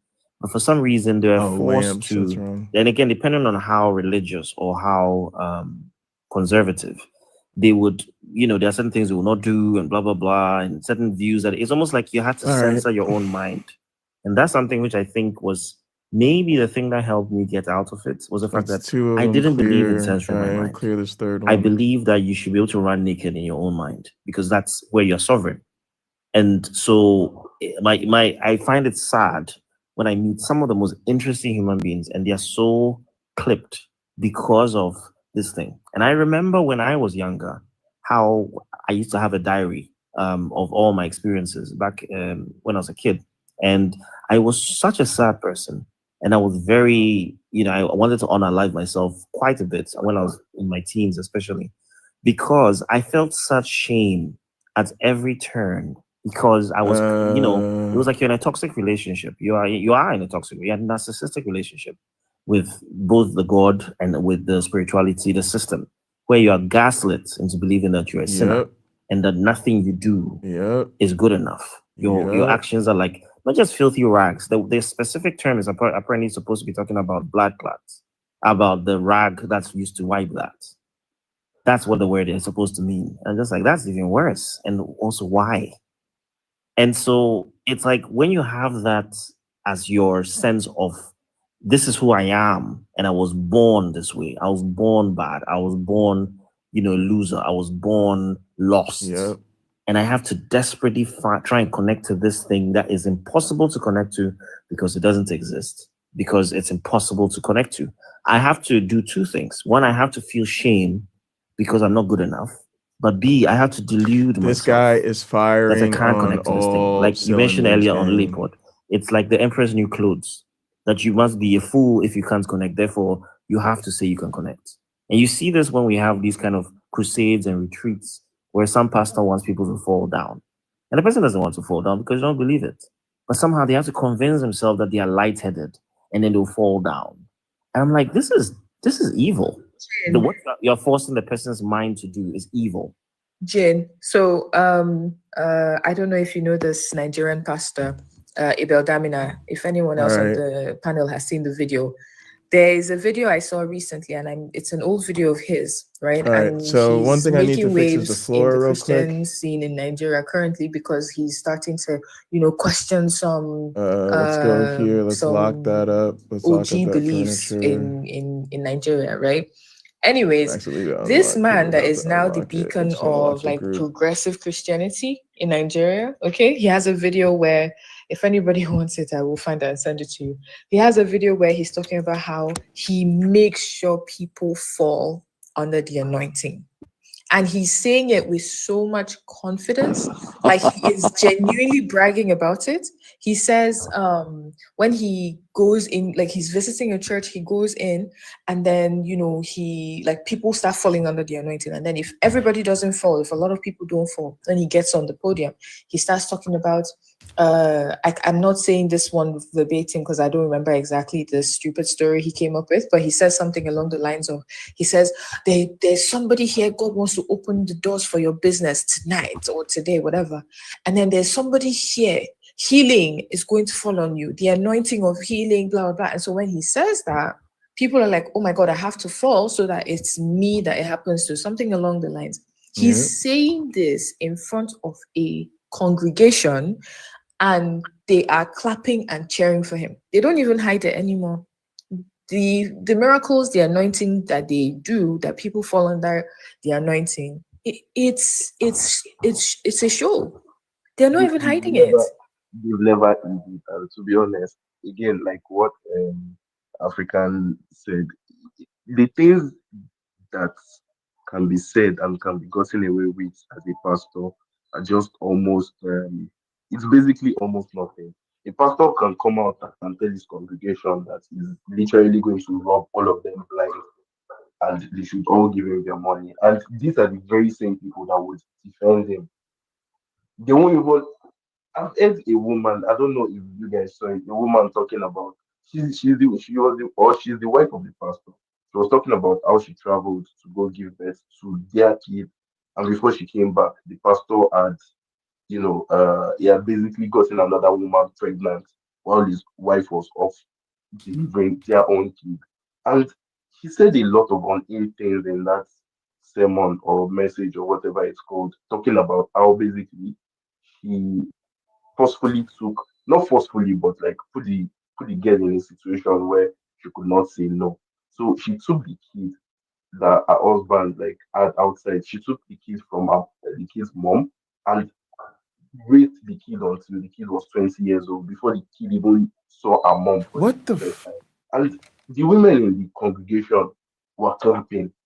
And I'm like, this thing doesn't make any sense. If your child comes home and tell you this kind of thing, you would probably, knowing the type of people they are, they will get physical. They will beat them. They would at least correct them. But because someone is on the altar saying the most unhinged things ever, I don't know if you saw the one where the woman was talking about, oh, even if your husband has HIV, don't do anything. Even if your husband like essays your, all right, here, let's don't try say this. anything because he's the head of the family and he must. So the things they can get away with once they just talk under the idea of religion is there should be nothing insane, over which is why here. I understand that that's one of the reasons we cannot separate religion from politics and economy in Nigeria. Because while it is why is easy it for anybody off all of that a has sudden? two brain cells to work together to walk up to a politician and say, see, you're in charge of this country, you're in charge of the resources, you have all these things, and we're not seeing something it. is not The politician can easily copying just over. divert the attention, it just brings up God It's knows probably one way or the something other, in walls and or before you something know in it, no longer is above. problem. Lagos is flooding every other year. We know once the rain season starts, it's always going to flood in Lagos. Podside And desk there are people area that should still not be in believe, there's wall. nothing politicians or there's nothing that can be done about it because it's a natural, like, or maybe it's a punishment, whatever reason they come up with. So that's just one of the sad things about this religion as well. There are too many things that nobody should get away with can easily be said under the guise of religion. And basically, it's unquestionable. That might help a little bit. Remember, does any of you guys know Mensa Otabil? Oh, okay. So he's a fairly big pastor in Ghana. He tends to his secret sauce. What's the name? Mensa Otabil. Okay. So he tends to be very pragmatic, as in he does a lot less reading of the Bible and a lot more, in quotes, common sense stuff, even though he tries to loosely tie it to the Bible. He sounds very eloquent. He sounds very educated. So he kind of appeals to a certain elitist mindset. Like, we don't want these people shouting at us and, like, you know, rambling. We don't want people blah, blah, blah. So basically there's a certain niche he's caught. He also came up with this brilliant thing of basically the fact that 31st night, a lot of people who have not been going to church consistently, they would want to come to all night. And so then they come up with so many offertories that you're supposed to pay. So people feel like, oh, I have to pay these things because I have not been coming consistently. So you get a lot more of a turnover in terms of the amount of people coming in, the amount of whatever. Now, he for some reason, he was caught in a scandal where he essentially was on a board of director on a bank that had lost a lot of people's money. And it came in the news and people are like, oh my God, this guy was in this scandal, blah, blah, blah. He shows up at church was a Sunday after that, and the whole church is quiet. And he just says, God is good, God is good, God is good. And people start to cheer, and then it's forgotten. And I realized something. It's kind of like what I said before about the fact that spirituality and Christianity, religions, all these religions, the personification of God was done because it made the king and the spiritual leader essentially deified. Now, once you've removed royalties or you've removed kings from the equation, what you have is the pastor. So Jesus is just the white rabbit leading you into Alice's Wonderland. The actual focus is on that person, and that person is now the pastor. So, for example, what you're saying earlier on, Niger, in the sense that these people can get away with basically, you know, unaliving somebody, it is true, because they are the focus of all that grace that is being given to God. Because essentially people believe that the pastor is essentially the embodiment of God's will in their lives. So for that reason, even if he does something wrong, he can do no wrong. Monitors. And so it's the onus is on you, the believer, to twist your own mind to justify whatever he does. And the pastor knows this because he's collecting all that money. He's getting expensive suits, expensive shoes. Absolutely. And he knows that many of these people are poor. Many of these people, a lot of the time, a lot of people who are poor, it's like alcohol.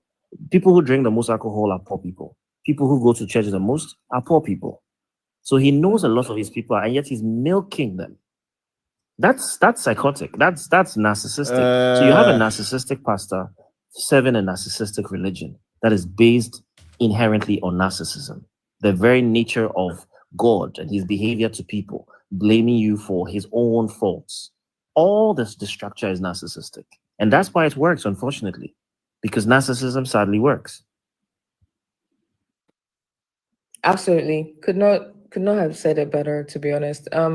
For the people in the comments that have been talking about how this religion should not be slandered and how it is good, we've only apparently, I mean, to some people only become atheists or leave Christianity when they have bad experiences. No, that is absolutely wrong. Some of us, as you can hear, left because we started reading the Bible for what it is. Some of us asked questions that we never got answers to.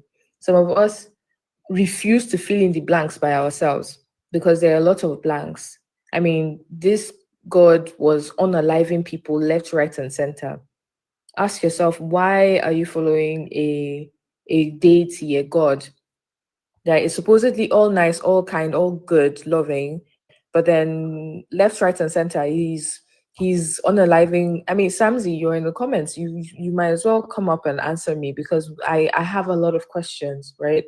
And they still are unanswered till this day. It's been years now. The book depicts a God that is childish in his anger, throwing tantrums up and down. A God that does not give free will, but makes it appear like there's some sort of free will, but then there goes Jonah in the belly of the fish. Free will, but then Judas had to betray Jesus to fulfill the prophecy. Come on. And then unalive afterwards. Pharaoh's will was arbitrarily stopped so that God could give glory to himself. Exactly. And then exactly. And that's the worst part of that Pharaoh story. Oh man, right? I gotta have a If selection thing he, going. at the end of the day, made Pharaoh Fair. super sick. Maybe it's deserved in some way. But then all the firstborns, what was their part in this? I didn't want to do that though. That was What my did shit. they have to? Oh my God, god. yeah, this go is a on. nightmare. Nothing about that book makes sense. That's the thing. What I've realized is that the religious people, most of them, they've not read that book from the beginning to the end. Because if you really read it for yourself, you're going to realize that nothing about it makes sense. Like the story of Pharaoh that you're talking about, it was God that hardened Pharaoh's heart, so he would not listen to Moses. So God hardened his heart. Then when he refused to listen, which was the intention of the God, he now punished innocent people, killing innocent people for what he wanted, unaliving, for what he wanted. So, what is the definition of a psychopath? Okay, got it. What that Got God it. is. Okay, keyboards. Was actually someone who had unalived Got somebody. it. He ran away for unaliving somebody. No, Yes, the that's not person what I was want to do. abusing one of the workers, but you unalive the person, you ran away. You come back, suddenly you are the chosen one. It's just arbitrary. David was supposed to be they're supposed to be the one closest to God's heart. Look at what he did to someone because he wanted to lay with his wife. That's the most evil, cold thing. Yeah, somehow the God of the Bible, he prefers evil people, the people he chose. Look at what Lot did to his daughter. Niger car photographer, your audio is muffled. Where the hell is this keyboard? Also, what at? Lot has did to him.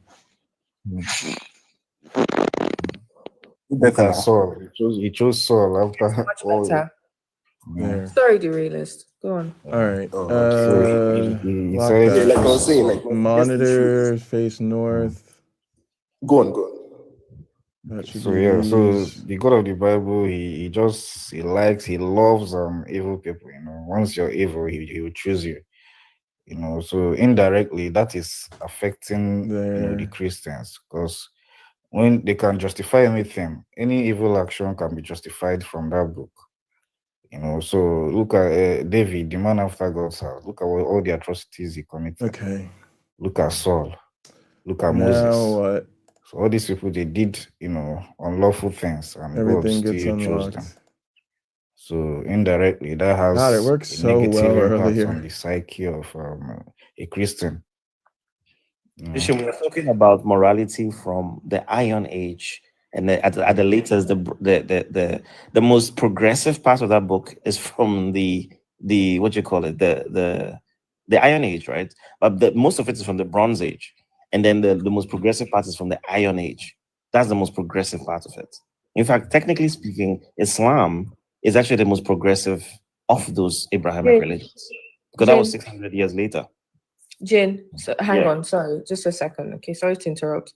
But brother Geoff on here, right? I just sent him a request because he seems to not be on the side, of us, right? In terms of this Pharaoh story, he seems to think that Pharaoh was to blame for what happened. So please, brother Geoff, tell us why. Oh, I know what's volume is happening. so All right, low. I'm copying everything. I can't be copying everything. I gotta stop doing that. Is it just me? No, it is low. Okay. Mike, or because we are hardly hearing you. Okay, brother Geoff, please, your volume is really. All right, I really think it should just be the. It's slightly better, but it's really still very low. All right, we gotta lock everything. Brother Jeff?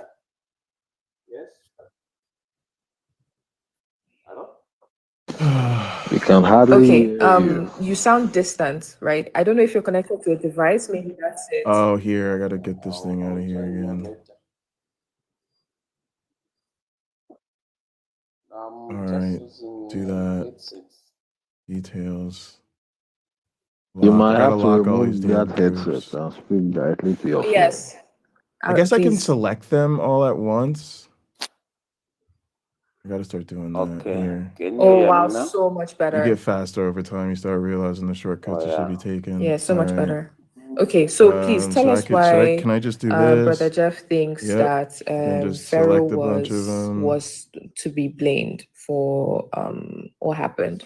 But I can't How do was he multiple responsible? things. Okay. Yeah.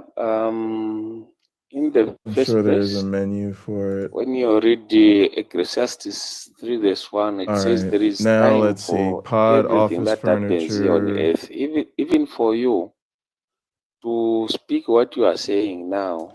Yeah, It's so that's because there really is the an only appointed time things that we you will say really what you are want to saying. copy, other than maybe So that floor Pharaoh thing. was All given right, so ample time now to we would reflect say for almost 400 everything else years. locked except for pod, office But furniture. instead of using those slaves Make sure everything in there is to his unlocked. advantage, but he started Okay. oppressing them. So Now God was opposed select to the the idea layer. of oppression, not to the idea of Select this enslaving them. area again, but now just Because that furniture, slaves, they are hopefully. more like civil servants. Layer. They are more like just Select servants. all In fact, layers. he was supposed even to pay them. Copy, After they work, he paste. paid them. But he began to oppress Now them hopefully entirely. it'll go So now, here. when the time to liberate them came, Moses went to Pharaoh in good time. He told him, God has sent me so that I could liberate his children and take them For some home. reason Pharaoh it's refused. shifting the So God fucking gave him walls. ample time Yeah. to reflect and release the children of Israel so that they can be set free. But I'm he selecting all of that. refused. Okay. So And then when I hit copy Quick one. Just a quick and one. paste, What verse of the yeah, Bible it shifts shows the fucking what verse of the Bible shows where God gave Pharaoh time and he refused? that shit is the same crazy. That's what's Exodus, happening. Is just that when I from copy the it, it initial shifts the damn goal, when thing. Moses made a U-turn, after unliving that person, he All right, fled. let's try it this But after way. that, he came back. You start from Exodus chapter 3, going upwards. Now it's getting the You wall see in there, that and I'm not asking it when to. Moses came Yeah, back, this is the fucking he problem. came with just a request. God has sent me to What come is up and with that? set the children of Israel free. So let my All people right, maybe go. do I have That was the to unlock initial plea everything? for Moses. Let my people go. That's what God has said. But Pharaoh said, who is that God who can command me? That's what he said. So now, since he said, who is that God? It's like he wanted to see if there was any other God apart from himself. And he saw it. So that is the showdown which was there. Because between Pharaoh and the God of Moses, one was to emerge supreme. So that is the competition which was there. Even you, if you insist that God does not exist, he can appear in a very mysterious way so that you see him. You see that he's more powerful than who you are. God does not exist. He does. Brother Joe, so before that, Concerns. Sorry? Yeah, it did it again. yeah, I wanted That's to I tell figured out what's Brother happening. Joe that when at the same time God asked Moses to go to Pharaoh to tell him to let his people go. Come again. Ridiculous. All right, let's try I said this. that same God that told Moses to go to Pharaoh, right?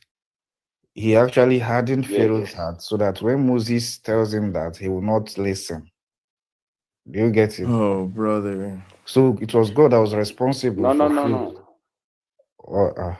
It's there. Now go to Exodus 10, verse 1 and read that. We don't finally Exodus figured out 10, what there's it's Exodus doing. 10, I there's don't know how to get it Exodus to stop, 7 though. verse 3, Exodus 7 verse 3.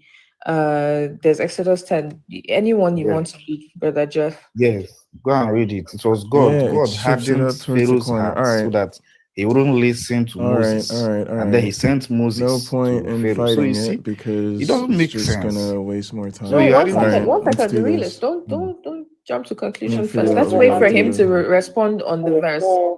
For 400 years, figured out what we Pharaoh gotta do. Let's go to refused the No, no, no, no, no, cubicle. no, no. Hang on. No. Let's take it unlocked. slow, brother Jeff. Okay. So you say that it's Pharaoh's fault that they had to suffer all of those plagues and they had to suffer everything that they suffered. Edit, But select. now the realist has pointed out to you how it says in the Bible there that God hardened what the Pharaoh's fuck? heart. So that's why he didn't listen, because you mentioned that Pharaoh didn't listen to Moses. And Come so on. that's why they suffered. He didn't listen to God. He said there is no God, or whatever you said just now. But it's clear as What day the fuck? in multiple verses that Alright, God I'm said on the he stamp hardened Pharaoh's heart. tool. I have nothing Because when you read selected. Exodus chapter 3, you hear that God said, the children of Israel, they have been oppressed for quite enough. And I'm I've on the heard cubicle. their Oh, I'm on suppression cubicles. and That's their what it is. cries. I meant to be on So I've section. come My to bad. rescue All them. right. So by the Yeah, time let's Moses lock was going there, everything Pharaoh had else. already reached a point of no return. Yeah, sorry to jump in. You keep on saying 400 years, but Pharaoh wasn't alive for all those 400 years. He was a normal All right, human now being, we're on and the he could right have layer. been. Sectional. His presidency was there. Yeah, but it wasn't his own fault. And here's what we're If gonna something do. has I'm been, just gonna you mentioned fucking it, put our 400 furniture years in is a very long manually. time. So basically, it means this thing has been passed down from generation to generation. So why would you There. then now fault the Yes. person that was just doing what he met on ground and say, oh, he had 400 years? There. Do you have? If I want to ask you a question now, There. do you have Nope. $10 billion? The answer is no. If I say, oh, but you had 400 years to get that amount of money, and you say, no, I don't have 400 years, and I tell you, oh, but your fathers, like your ancestors, were on the land for 400 years, so why don't you have that same amount of money? It is not you. It is not your fault for what has been happening 400 years before now. You met it on ground. Yes, can you change it? You can change it, but what has happened 400 years ago, you cannot blame it on Pharaoh. So also there's something here. Pharaoh had a belief I wish system. to respond to that one before you could come in. Okay, go on, sorry. Also, what the fuck happened to Yes, that yes. damn You know, fill the layer? presidency God is damn different it. from 400 or no, I mean $10,000, which you are talking about. Sorry, this goes Because here. the leader, he was a president. He was supposed to use his intelligence, But the which God gave problem him. You cannot be is just following things now. which is Fuck not my even making life. sense. Give me the Just floor. because your forefathers did it as they were ruling other people, and you want to Yeah, I follow knew them that blindly like happened. that, then it All means you are right. not an intelligent That leader. is so So ironic what coming from you that Uh, is believing in this religion, but go on. Just because it was passed down, you've not questioned it one bit. Go on. in fact, that very Pharaoh which God dealt with is the one who was even more ruthless than the area pharaohs which outlived him. I can give you an example, because the pharaohs or Potiphar became, in fact, the time of Joseph. You can remember that Joseph was even a prime minister in Egypt, but he was also under the same Pharaoh's reign. So that the Pharaoh which God oh my goodness. raised Moses and decided to liberate his Actually, children, nope. he Thanks, was it more goes there. ruthless than the area pharaohs. So Doesn't it go deserved it. here. So even you, if you do not repent now, because Jesus Stop can that. come Stop anytime that. after. Hey, stop that. We're not gonna do your silly religious Let threats. it go on. No, no, Whatever he no. wants to threaten. You know, if you're going to say, oh, Pharaoh, something happened to Pharaoh, but again, it's a good thing that you mentioned that he is questioning why Pharaoh didn't question what was passed down to him. But basically, it you're didn't also fill doing over that here. same thing now. You're not What questioning am I what has been passed doing? down to you, but you can blame someone else for what was passed down to them for 400 years. Okay, That's a so very, very we're even moving away from something that's essential, like something that's critical in all of this story. The fact that God influenced Pharaoh's actions and his refusal, Oh, brother. and then punished him for refusing. Okay. Exactly. Before I have it up here actually, because Brother Jeff doesn't want to read it for himself. Exodus 7, because you keep referring to Exodus 3. Let me take you to Exodus 7. Exodus 7, 3 to 5. Okay. But I will make Pharaoh's heart stubborn, so I can multiply my miraculous signs and wonders in the land of Egypt. So unaliving children, his miraculous signs and wonders. Okay, let's go. Verse 4. Even the Pharaoh will refuse to listen to you, so I will bring down my fist on Egypt. Then I will rescue my forces, my people, the Israelites, from the land of Egypt with great acts of judgment. Verse 5. When I raise my powerful hand and bring out the Israelites, the Egyptians will know that I am the Lord. Now, he could have put everybody to sleep in the snap of his fingers and said, hey, Israelites, just walk out peacefully. He could have done that, but no. This God said, I will make sure they suffer and make sure they unalive. In fact, actually, let's even forget doing any signs. He could have directly influenced Pharaoh's decision to be even faster and softer on his people. He could have made Pharaoh say yes quicker. But no. He hardened, it said here, but I will make Pharaoh's heart stubborn. So he made Pharaoh's heart stubborn. Pharaoh became stubborn. And then he said, hey, and then I'm going to punish you for it. How dare you say no to my people? Come on. I'm alive in innocent kids. Come on.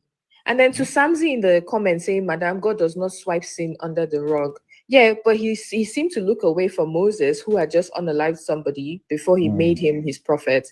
He seemed to look away at Dave when it was David unaliving somebody's husband because he wanted to lash her. He seems to look away when it's convenient. I got something else to add. I think there are a couple of, and this the kind of twisted logic that these people tend to use. All right. I feel like first off, Pharaoh did not believe in the same God as Moses. So when you say he should have known, it's funny. It kind of goes back to that whole thing of people who are living in a remote part of the world who don't ever find Christianity. Are they going to go to hell? It's the same kind of thing because this guy is living under his system. God objectively did not have a problem with slavery. It's in the Bible where he tells you how to treat your slaves. He had times where he sends the Israelites to go and take over and destroy entire places and so on and so forth. So the problem is that there was no problem with slaves. And if from Pharaoh's perspective, he couldn't have known that these were God's people. Which God? Yeah, I have my own God. I have my own gods. Why should these people? Now I think there's no justification. I've got something too. So at the end of the day, it's almost like God is having a conversation with himself. So let's go back to this layer. And then he punishes people because he has power. He's not a fair person. He's not a rational person, not a logical person, but he has power. So he's going to punish people. It's so arbitrary. It's almost like something that Zeus would do, where I'm going to harden his heart. And then why didn't he do what Zeus did, which is I'll come as a bird and go impregnate his daughter. No. That would have been silly. That would have been kinder than what he did do, which was I'm going to harden his heart so he has no free will. God is, we claim that God gives us free will. All right, and then we'll just do he can take it away. That's the problem with that's what we're arguing. And this God does in so many instances take away this. Anyways, Brother Jeff, please, you've heard the verse. Your response? Is this the God that you said was only responding to Pharaoh's hardened heart and his actions for all these years? Please unmute so you can speak. We can't hear you. All right, so it's from tall plant to what I'm saying is that, or what I can say is, Pharaoh, he chose to oppress people. Why didn't he be just, if he wanted fairness, or if he was a ruler of fairness, why didn't he just treat the children of Israel just as he treated his own people? But he made a difference. He made a distinction. The children of Israel, he decided to oppress them so that they should not multiply. And then from the word go, those were the chosen people of God.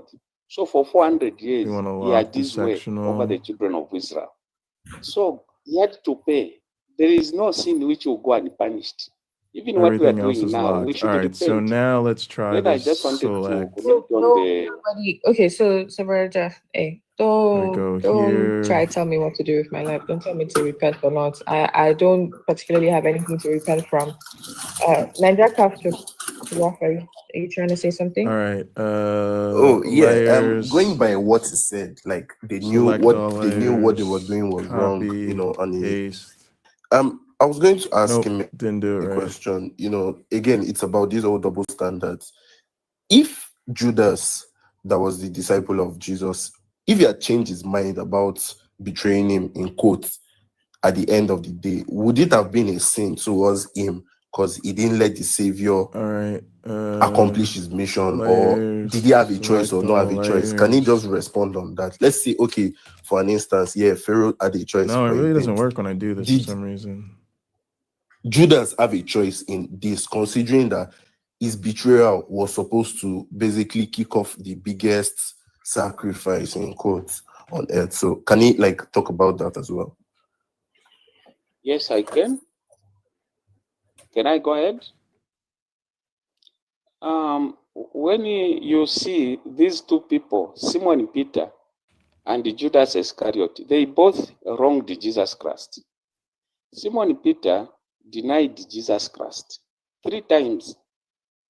But what did he do? When he realized to say, oh, what Christ told me has been fulfilled, he went back to Christ and he asked for forgiveness. And these sins were forgiven. Now, the scenario of Judas Iscariot, after he realized to say, I have sinned, I have betrayed the Messiah, instead of going back to Messiah and seek for forgiveness, he decided to unalive himself. So that is the difference. There at the cross, Jesus Christ forgave every sin. Every sin. If Judas Iscariot had not unalived himself, he was going to forgive him too. What he did after is not the question. It is what he did in that moment. Should he have done what he did in the first place? Christ said they don't know what they have done. Meaning, even Judas Iscariot didn't know what he did when he was betraying Jesus. You know what? Again, you're talking after the action. I'm saying, was there a way he could have stopped what he did and not betray Jesus? No. Judas Iscariot was there to fulfill the prophecy, but it wasn't high marked to be Judas Iscariot. He was the weakest link there on the 12. Amongst the 12, he was the weakest link. If you say it's, do you know where the concept weakest link comes from? Weakest link comes from, like, you have a chain, and basically the strongest chain on that link is not what you should be worried about, because if someone tries to break the chain, it is the weakest link. So automatically, when you say, oh, you're going to tug a chain, like you're going to try to break a chain, it is the weakest link you're going to break. Now the question still is whether it was the weakest link or not. He didn't need to do what he did, but it's a good thing anyways, because you've already admitted that he was there to fulfill the scripture. So you do acknowledge that he didn't have a choice in the matter. He was always going to deny him, or rather betray him. Do you agree with that? Betraying Jesus was not an issue. The issue was unaliving himself. It was an issue. It was an issue. It was an issue. No, don't do that. It was an issue. Betraying Jesus was an issue. He forgave everyone, including those who pierced him. He forgave them. That's not the point, whether he forgave him or not. The point is he didn't give him a choice in not betraying him. So basically, it's like you put someone in a situation where they have to do bad to you and they don't have a choice. And this answers all the questions I think you were dodging around the Pharaoh issue. Because now you're no longer saying, oh, Judas could not have done it, or he had a choice. And, basically the excuse you used for Pharaoh, you can't use it in the case of Judas right now, because you understand that if he didn't do what he did, it would have been a big problem. You're saying what he did is not the problem, but if you're saying what Judas did is not the problem, then what Pharaoh did was not the problem also. Pharaoh could have easily just said, oh, I'm sorry. Hence, God could have easily made his mind, like made him change his mind and say, okay, you know what? We've had you guys for over 400 years and that's a bad thing. We're sorry. But you can't apply that same scenario to the case of Jesus, because if Judas had foreseen what he did as a bad thing, he would have not done it. So now you're not going to have a savior if Judas didn't do what he did. Let me also say a bit concerning King Pharaoh. You know, Pharaoh had the choice also to make. For instance, when he released the children of Israel, God did not punish him, but he pursued them up to River Nile. I don't know whether it's ready. Of the Bible that I read, what part of the scripture that I read was not clear to you? Exodus 7, 3-5. You can read it yourself. It said he will make Pharaoh's heart stubborn so that he can come upon him with a strong fist or something. What was it? Maybe with great acts of judgment. Okay, he will rescue his forces and then he will come down on the land with great acts of judgment. He will bring his fist down on Egypt. He said he would harden Pharaoh's heart just so he could do all these things. Where in this instance is the choice? But after a number of miracles, which Moses... No, listen, Jeff. 1 second. Okay, I have a question for you. Right? What's greater? The will of man or the will of God? But why are you saying God? What's greater, the will of man or the will of God? Why are you saying what's greater, the will of man or the will of God? Does he exist? What is greater, the will of man or the will of God? Does he exist? What? Don't run away. But to you that believe, don't run away. Don't run away. Answer me. Does God Brother exist? Jeff, you don't answer a question with another question. You don't answer a question with answer my question and then you can question me. Answer my question and then you can question me. Okay? What is greater, the will of man or the will of God? Don't answer the question. God is the Almighty. Okay, I gave you 2 options. This is none of the options. What is greater, the will of man or the will of God? First, tell me if he exists. Sir, don't ask me questions. You just be straightforward, be honest. What are you scared of? I'm asking you a question, this or that. So you answer me. No, you are scared. That's why you're not answering it. You just tell. Listen. You are scared. That's why you're not answering it. You just question first, and I would answer you before saying something else. But I asked you first. I said this or that. You either answer me, oh, this, or you say that. And then maybe if you want to give a justification, you can add it. You can add your justification. But you have to answer me. What is greater? The will of man or the will of God? Yeah. I'll answer you in this manner. I will say something. No, this or that. No, Brother Jeff. So that I don't misunderstand you. I want us to be clear as day. I want us to be clear. I don't want to misunderstand you. If you answer it some other way, I can misunderstand you. The realist can misunderstand you and understand it some other way. You know. All right, so madam. yes. Let's do this. I'm going to give you my answer. Or that. Not your answer. Yes. I'll give you my answer, not your answer. So what is greater? So what is greater? The will of man or the will of God? Yeah, I'm saying I'll give you my answer according to very simple. Very simple. What is greater? You know the answer. What is greater, the will of God or the will of man? You know the answer. It's a simple question, Brother Jeff. Is this or that? You're not answering. Every time I've kept quiet, you've just come up with some excuse not to answer it, and you're going around. Never give you a straightforward answer. Honestly, it's this or that. Answer you in the way I understand it. What is greater, the will of God or the will of man? Brother Jeff, we don't have to use so many words. We don't have to use so many words. The will of God supersedes any will. Okay, fantastic. Okay, so now if the will of God supersedes any other will, how is it that the will of God was to harden Pharaoh's heart for him to suffer, for him to be stubborn, and then the will of Pharaoh was also to not listen to God, so the will of Pharaoh was stronger? That's even using too many words. How is it that Pharaoh's will to pursue the Israelites was stronger than God's will for him? In essence, that's what you're saying. Oh my God, the cubicle's gone now. Man is created in the image of God. Oh, it's Man, the layering you is are fucked created up in the with image it. of God, and that No, I'm not. and No, I'm God not. gave you intelligence to But for some reason, when I put it back in here, it's decipher gonna or move Okay, it. so hang on, right. Brother Jeff. The Is there an verse we read offset again will make there? reference to it. Exodus 7, verse 3 to 5. Okay. There God is. specifically said he would harden Holy Pharaoh's shit! heart, That's what it's right? been this He whole would make fucking it so that Pharaoh would time. be stubborn. So what part of that is Pharaoh's choice? Oh my goodness. That's what I'm saying. Give me a free will also once. I'm not Pharaoh. Do not pin me down. That offset So is the let me explain killer. myself fully. You know, there is time for everything. Oh my Pharaoh was goodness, given y'all. I think 400 that's years to it. refrain and Okay. do the correct thing. He failed. Even But us, now we have shit been is given, actually wait, Stop off going back even us, we have because been given 6,000 years to repent. But if you don't oh, this repent, he will is come and destroy fucking us with hellfire. painful. All right, I'm So gonna have to do deal not with this cry tomorrow. when he It's is too falling late. I down gotta in make hellfire to fucking say, dinner hey, and go to God is bed. not fair.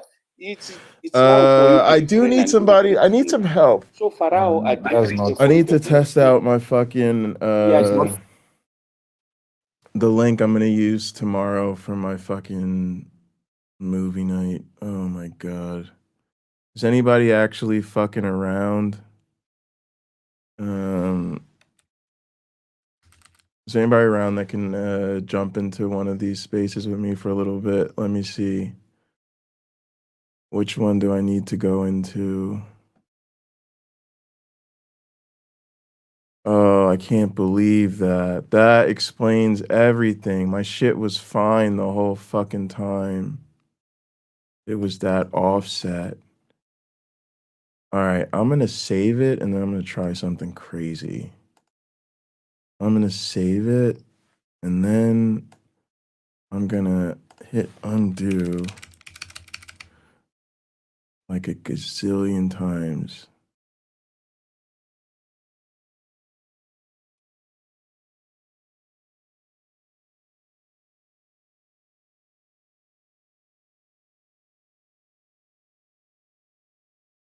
And I'm just going way back. Way back.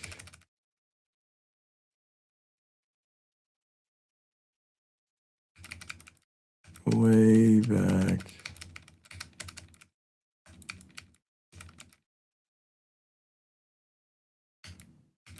Yeah, back even further.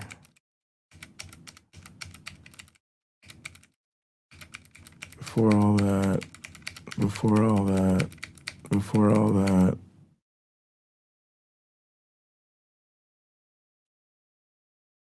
Before all that.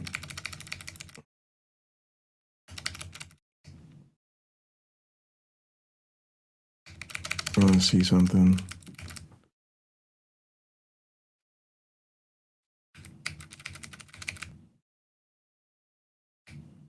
Yeah, we're still figuring it out.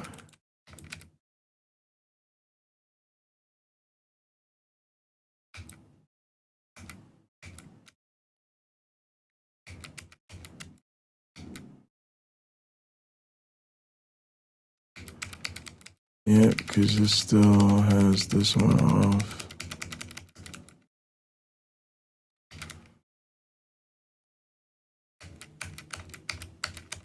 Yep, that was weird. I don't know what the hell was going on there.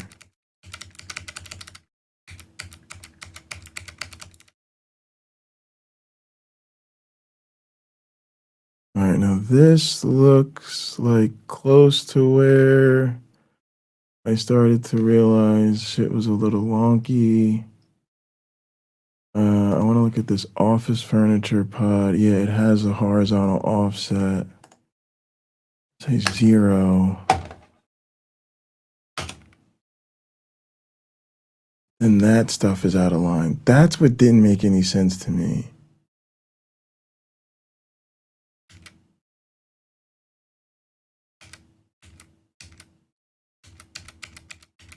I do not know how that offset got entered in there. But it's what fucked it up because It's when these things get out of line with each other. I was hoping I could take it back and eventually we'd see where the offset applied to everybody and kind of fuck this up. Yep, maybe.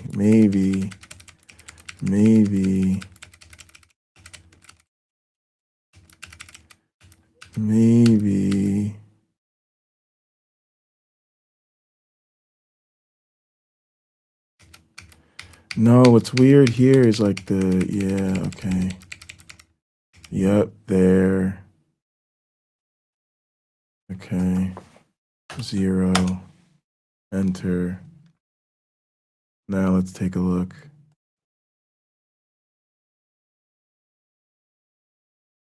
It looks like it's fixed. I realized that if I went back far enough, I'd get to the point where the offset was fucked universally and fucked everything up. All that goddamn time I just wasted. All right, but it's close. This is good. That's a good thing. Don't worry about it. Let's save. All those rooms look right. Our auditorium looks right. Yeah, we're almost done. Game room's almost done. All the main rooms are done.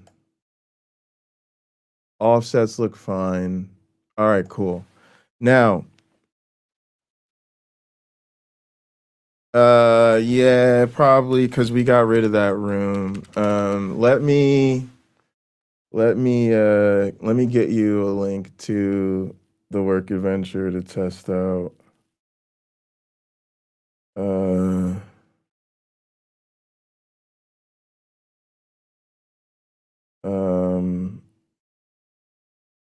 Yeah, you could help me out a lot actually.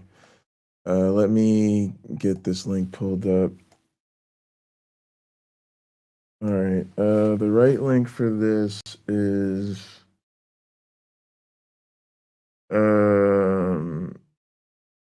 it's not startup, it's team building.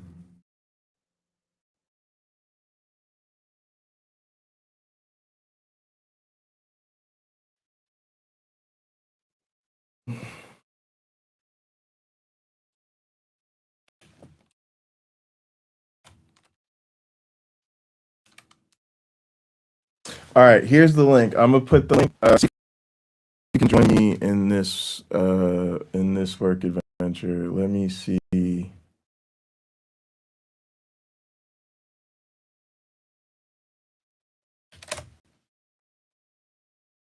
Yeah, let me see what happens when you click that one.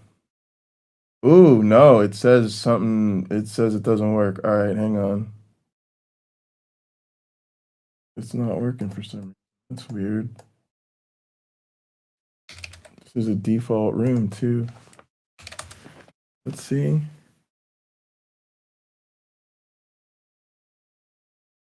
All right, this looks like it's working. All right, here comes the link. Let me drop it.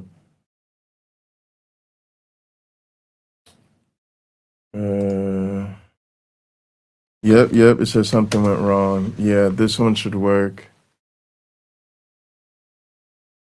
But now you gotta give me a minute because my audio setup's gonna be fucking insane because I haven't got this all set up like I need to. That one's not working either? Oh yeah, it says the same shit. What? That's crazy. The link is working for me. I don't know why. I don't know why I can't get it to work in the YouTube chat.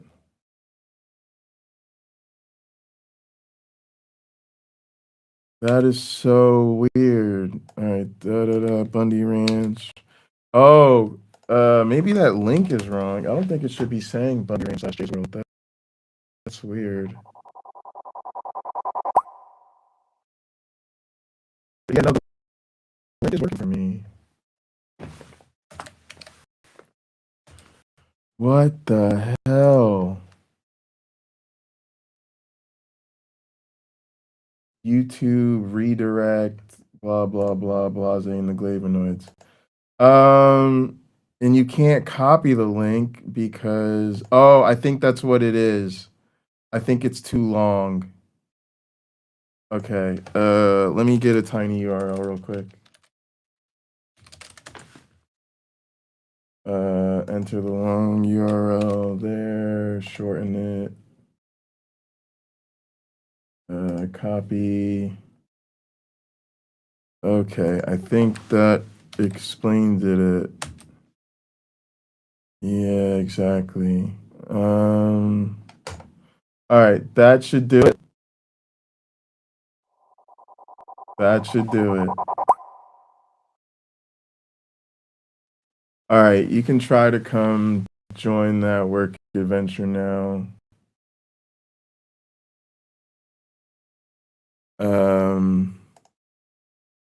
Am I in the right work adventure? I am not. Let me get my ass over here.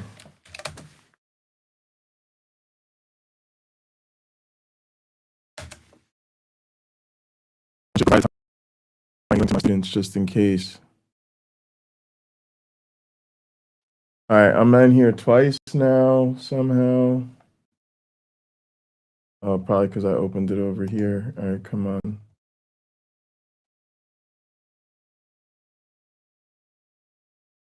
Oh shit, Lena's here.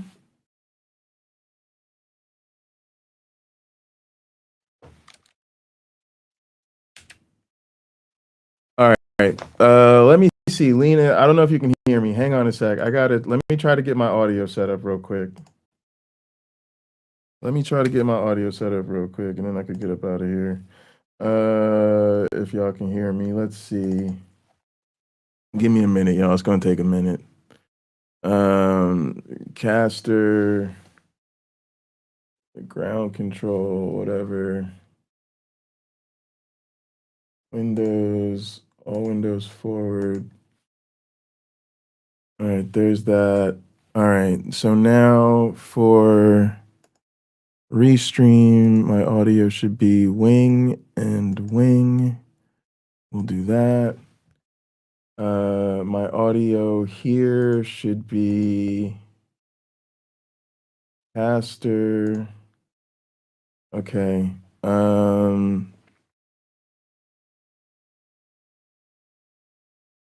You're still hearing me here? Okay, that's cool. I got to try to get you to hear me in work adventure. Hang on a sec. Thanks for doing this with me. I really appreciate it. Let me try to get my shit together. All right, Lena. So my audio settings in here. All right. I got to figure out where. I don't even know where my audio settings are. Edit your name, edit cam mic. There we go. All right. So my cam mic should go to Caster Stream Mix 1. And my output should go to default caster, save. All right, y'all. I actually got to switch the software I use for the stream real quick. If I'm gonna try this while I'm live, which I don't really need to be live tomorrow, but it might help us while we're troubleshooting for me to stay live. That way people know I'm still here. Not now. I need to jump in the restream from here.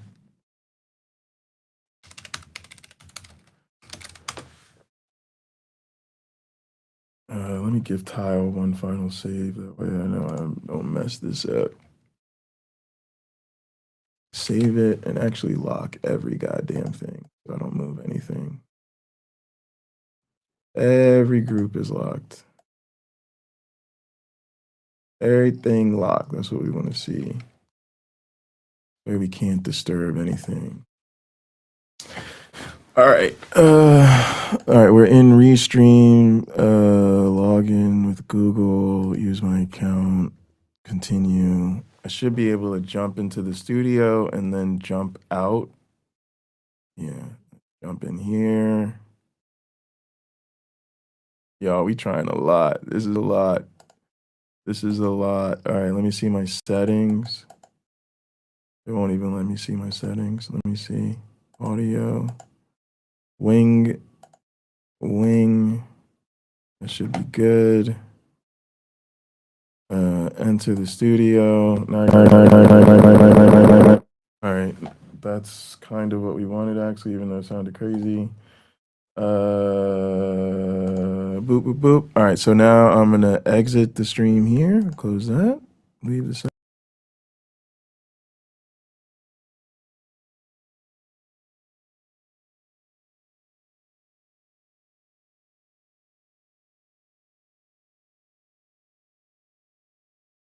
Boom, there we go. Okay.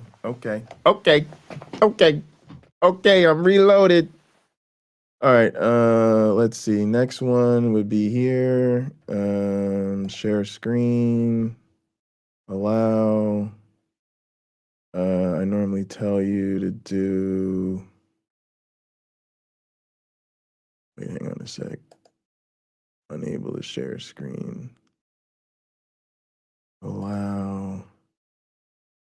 Screen. Screen sharing is not allowed. It is allowed though. That's the problem.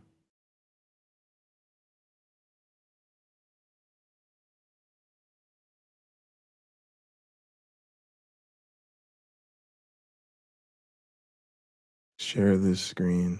There it is. Okay, great. All right, now let me try to get my audio together. Okay.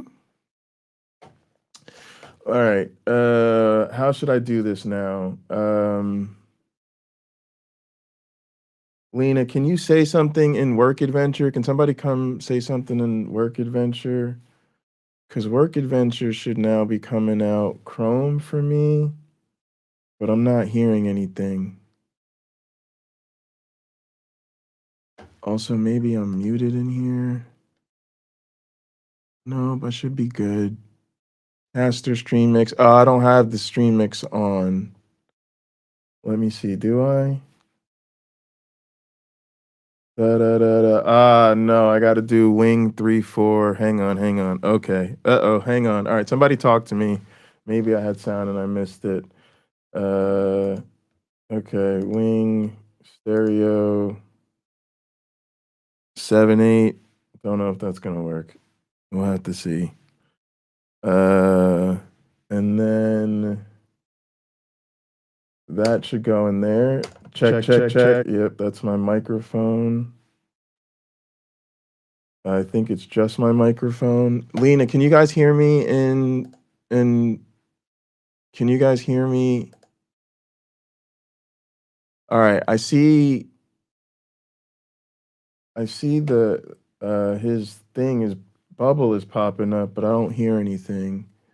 Let me try something real quick. Let me pull up a YouTube video just so I can hear where sound is coming from this browser. Yeah. Patterns in the world. Genesis. All right, let me see. But a lot is just like what we see happening repeatedly. Like any principle you come up with should be, subject to being invalidated by all right, so it shows that's coming out. It's going to my headphones. And that's just the rule. Got to be through wrong. there. And it also should be going into the stream mix. I am the law. Anyway, yeah, misinterpretations brings up law of gravity. I know. Oh, you know what? I think I muted it. I think I muted it earlier. Hang on. This is settled. Nothing challenges it. It's not subject to any nuance. I feel like that's what Christians mean when they say law, and I just don't think that unmute way of thinking is all right. Holler at me. Very scientifically relevant. But I'm still thinking about Judge Dredd. You hear me? Yes, I can. Oh my goodness. Non-living material. Yeah, I hit it with the hard mute. All right, Lena, so you can hear me in Work Adventure?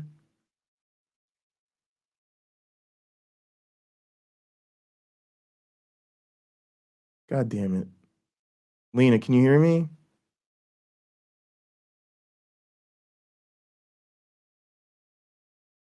Why does it say she's muted? Yes, I can hear you. All right, it says you're muted. I don't know why. It shows both of you guys muted.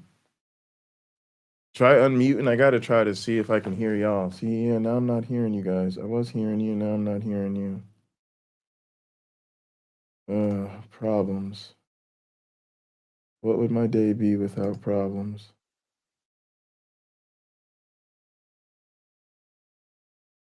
All It's right. working fine. Yeah, it's hearing. Now I'm hearing you. Were you muted or something? Yeah.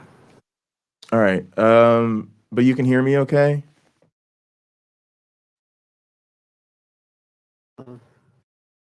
Can you see me okay?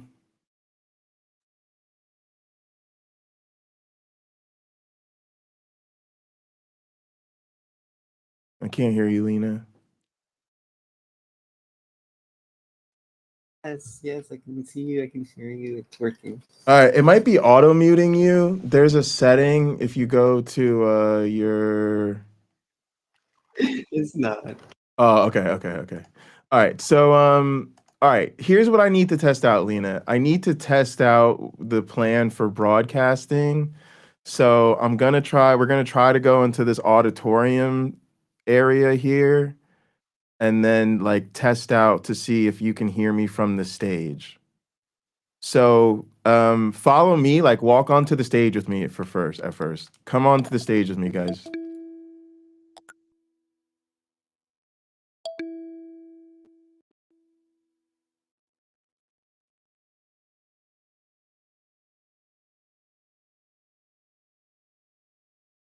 Yeah, I guess it's a little tricky over there, X. You gotta like go up the stair path. It's like blocked except for that little path right by the, yeah, there you go. I don't know, maybe we can fix that. This isn't a custom map though. All right, can y'all hear me? See, I think this room is like broken and I don't think it works. That's my suspicion.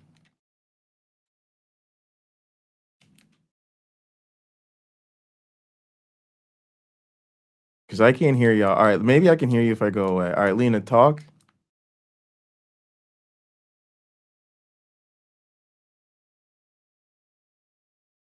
All right, I can see Lena. Lena, try unmuting and saying something. Or X, anybody. See, my suspicion is that this doesn't actually work.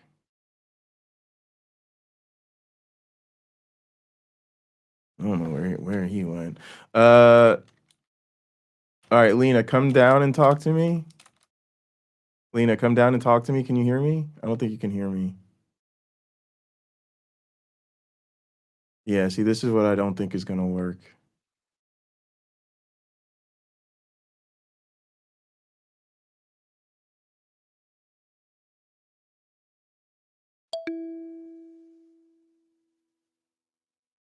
I don't know. All right, Lena, what was going on with the stage? Could you couldn't hear me on the stage? It showed you were It showed me what? muted. It showed me as muted. Okay. All right. Here, let me try something then. I think I know what to do.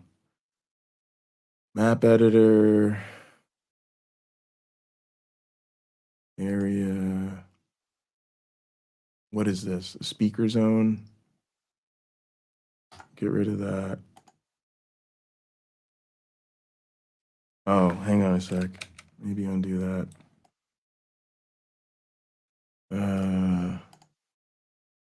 No, yeah, I don't know.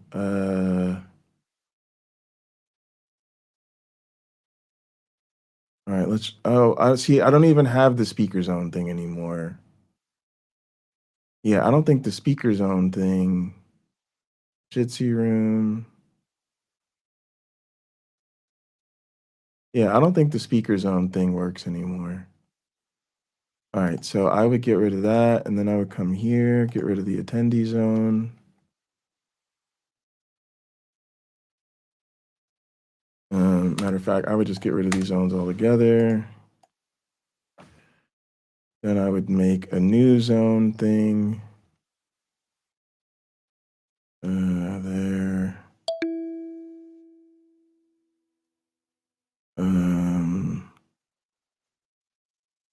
Here.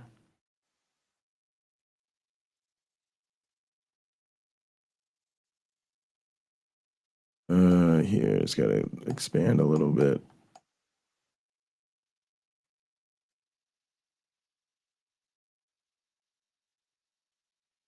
All right, let me see.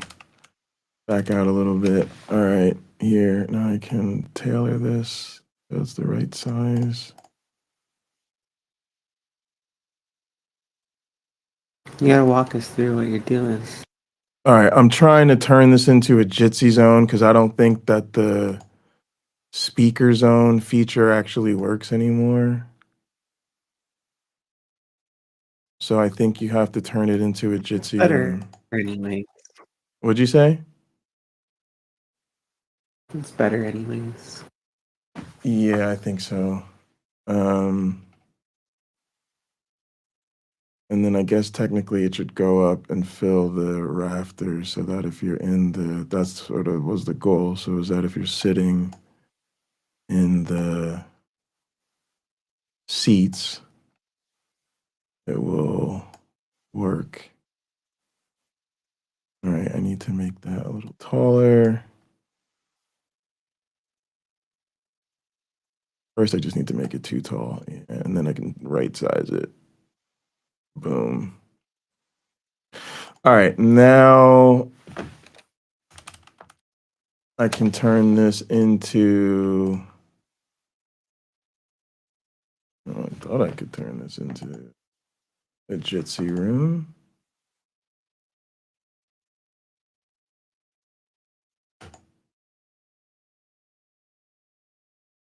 All right. Now y'all are in. Can you hear me okay? Yeah. All right.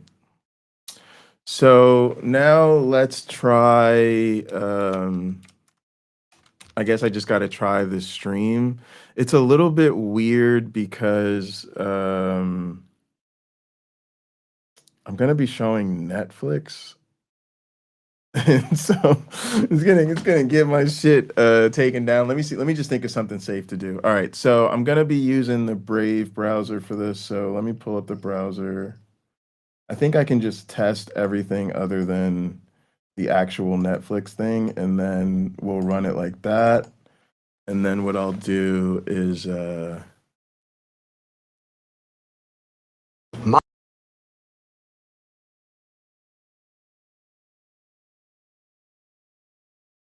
if everything works out well, then I'll just test the Netflix thing when I end the live. All right, so here's my Brave browser. Let me go ahead and switch back to Work Adventure. Then what I would do is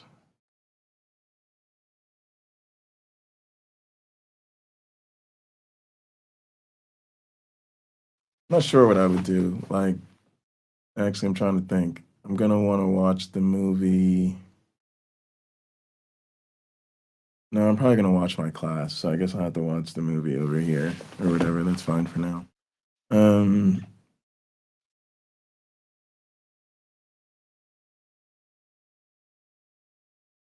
Yeah, that's what I'm gonna do. All right, so let's try this then. We share the screen. Share the entire screen.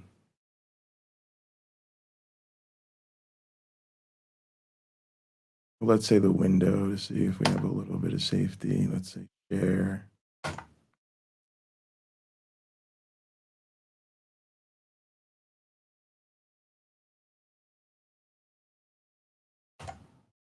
There's the browser.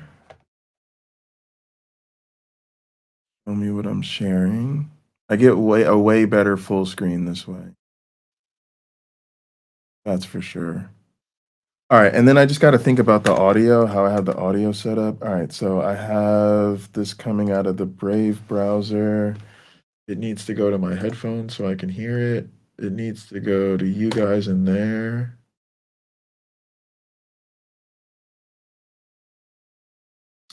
And then how does it get into the stream? What are we making today? Oh, I'm excited. Me too, because we just did this for a TikTok. Yeah, it blew my mind.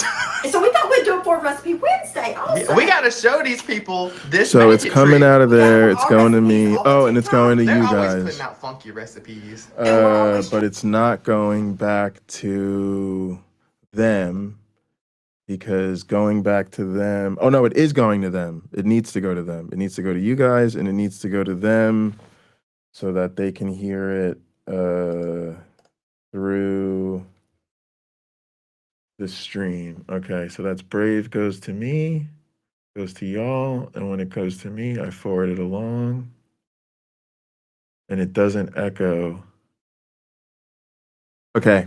All right, Lena. So the question, the $1 million question is, can you hear this video But this is crazy at how this in is Work gonna Adventure? work. The first video. What'd you say? Yeah, you can. Yeah, I think so. All right. We didn't like season our chicken. Yeah. Today we're gonna add some. I'm still confused how you do that though. Well, when we do it, I'll explain. Where Oh, I'm is at. the video quality slow? On my end, the video looks great. That looks terrible. Oh, it looks terrible for you guys. All right, let's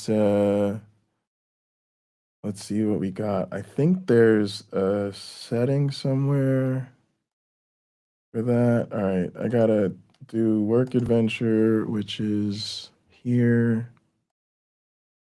It had some settings.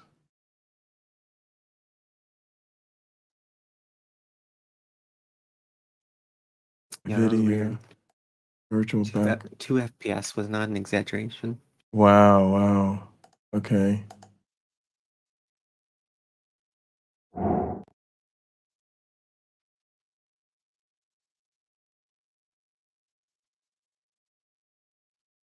All right, let's stop the screen share for a second.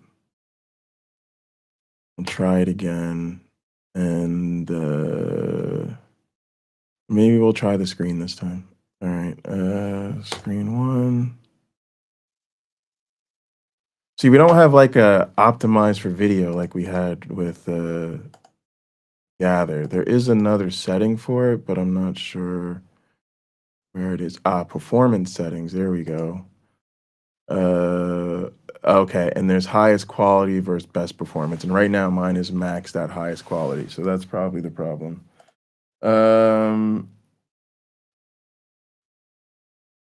Let's also close that out. So we're not doing extra videos. Let's go back to Brave. Confusion comes in. All right. I don't know where that Is it step still comes 2 in. FPS? Let's go ahead and turn this on. Dang, the whole. We're gonna use it all. We are. Yeah. Now the thing about this recipe is you. All right. Still bad. Yeah. It says you would like to speak. Yeah, go ahead. I don't know why you can't. You should be able to. It just says you're muted.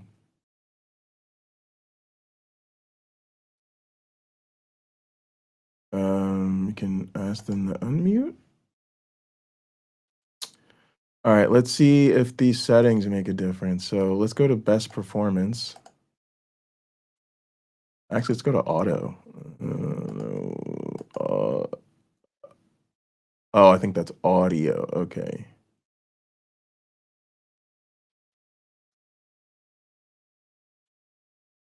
All right.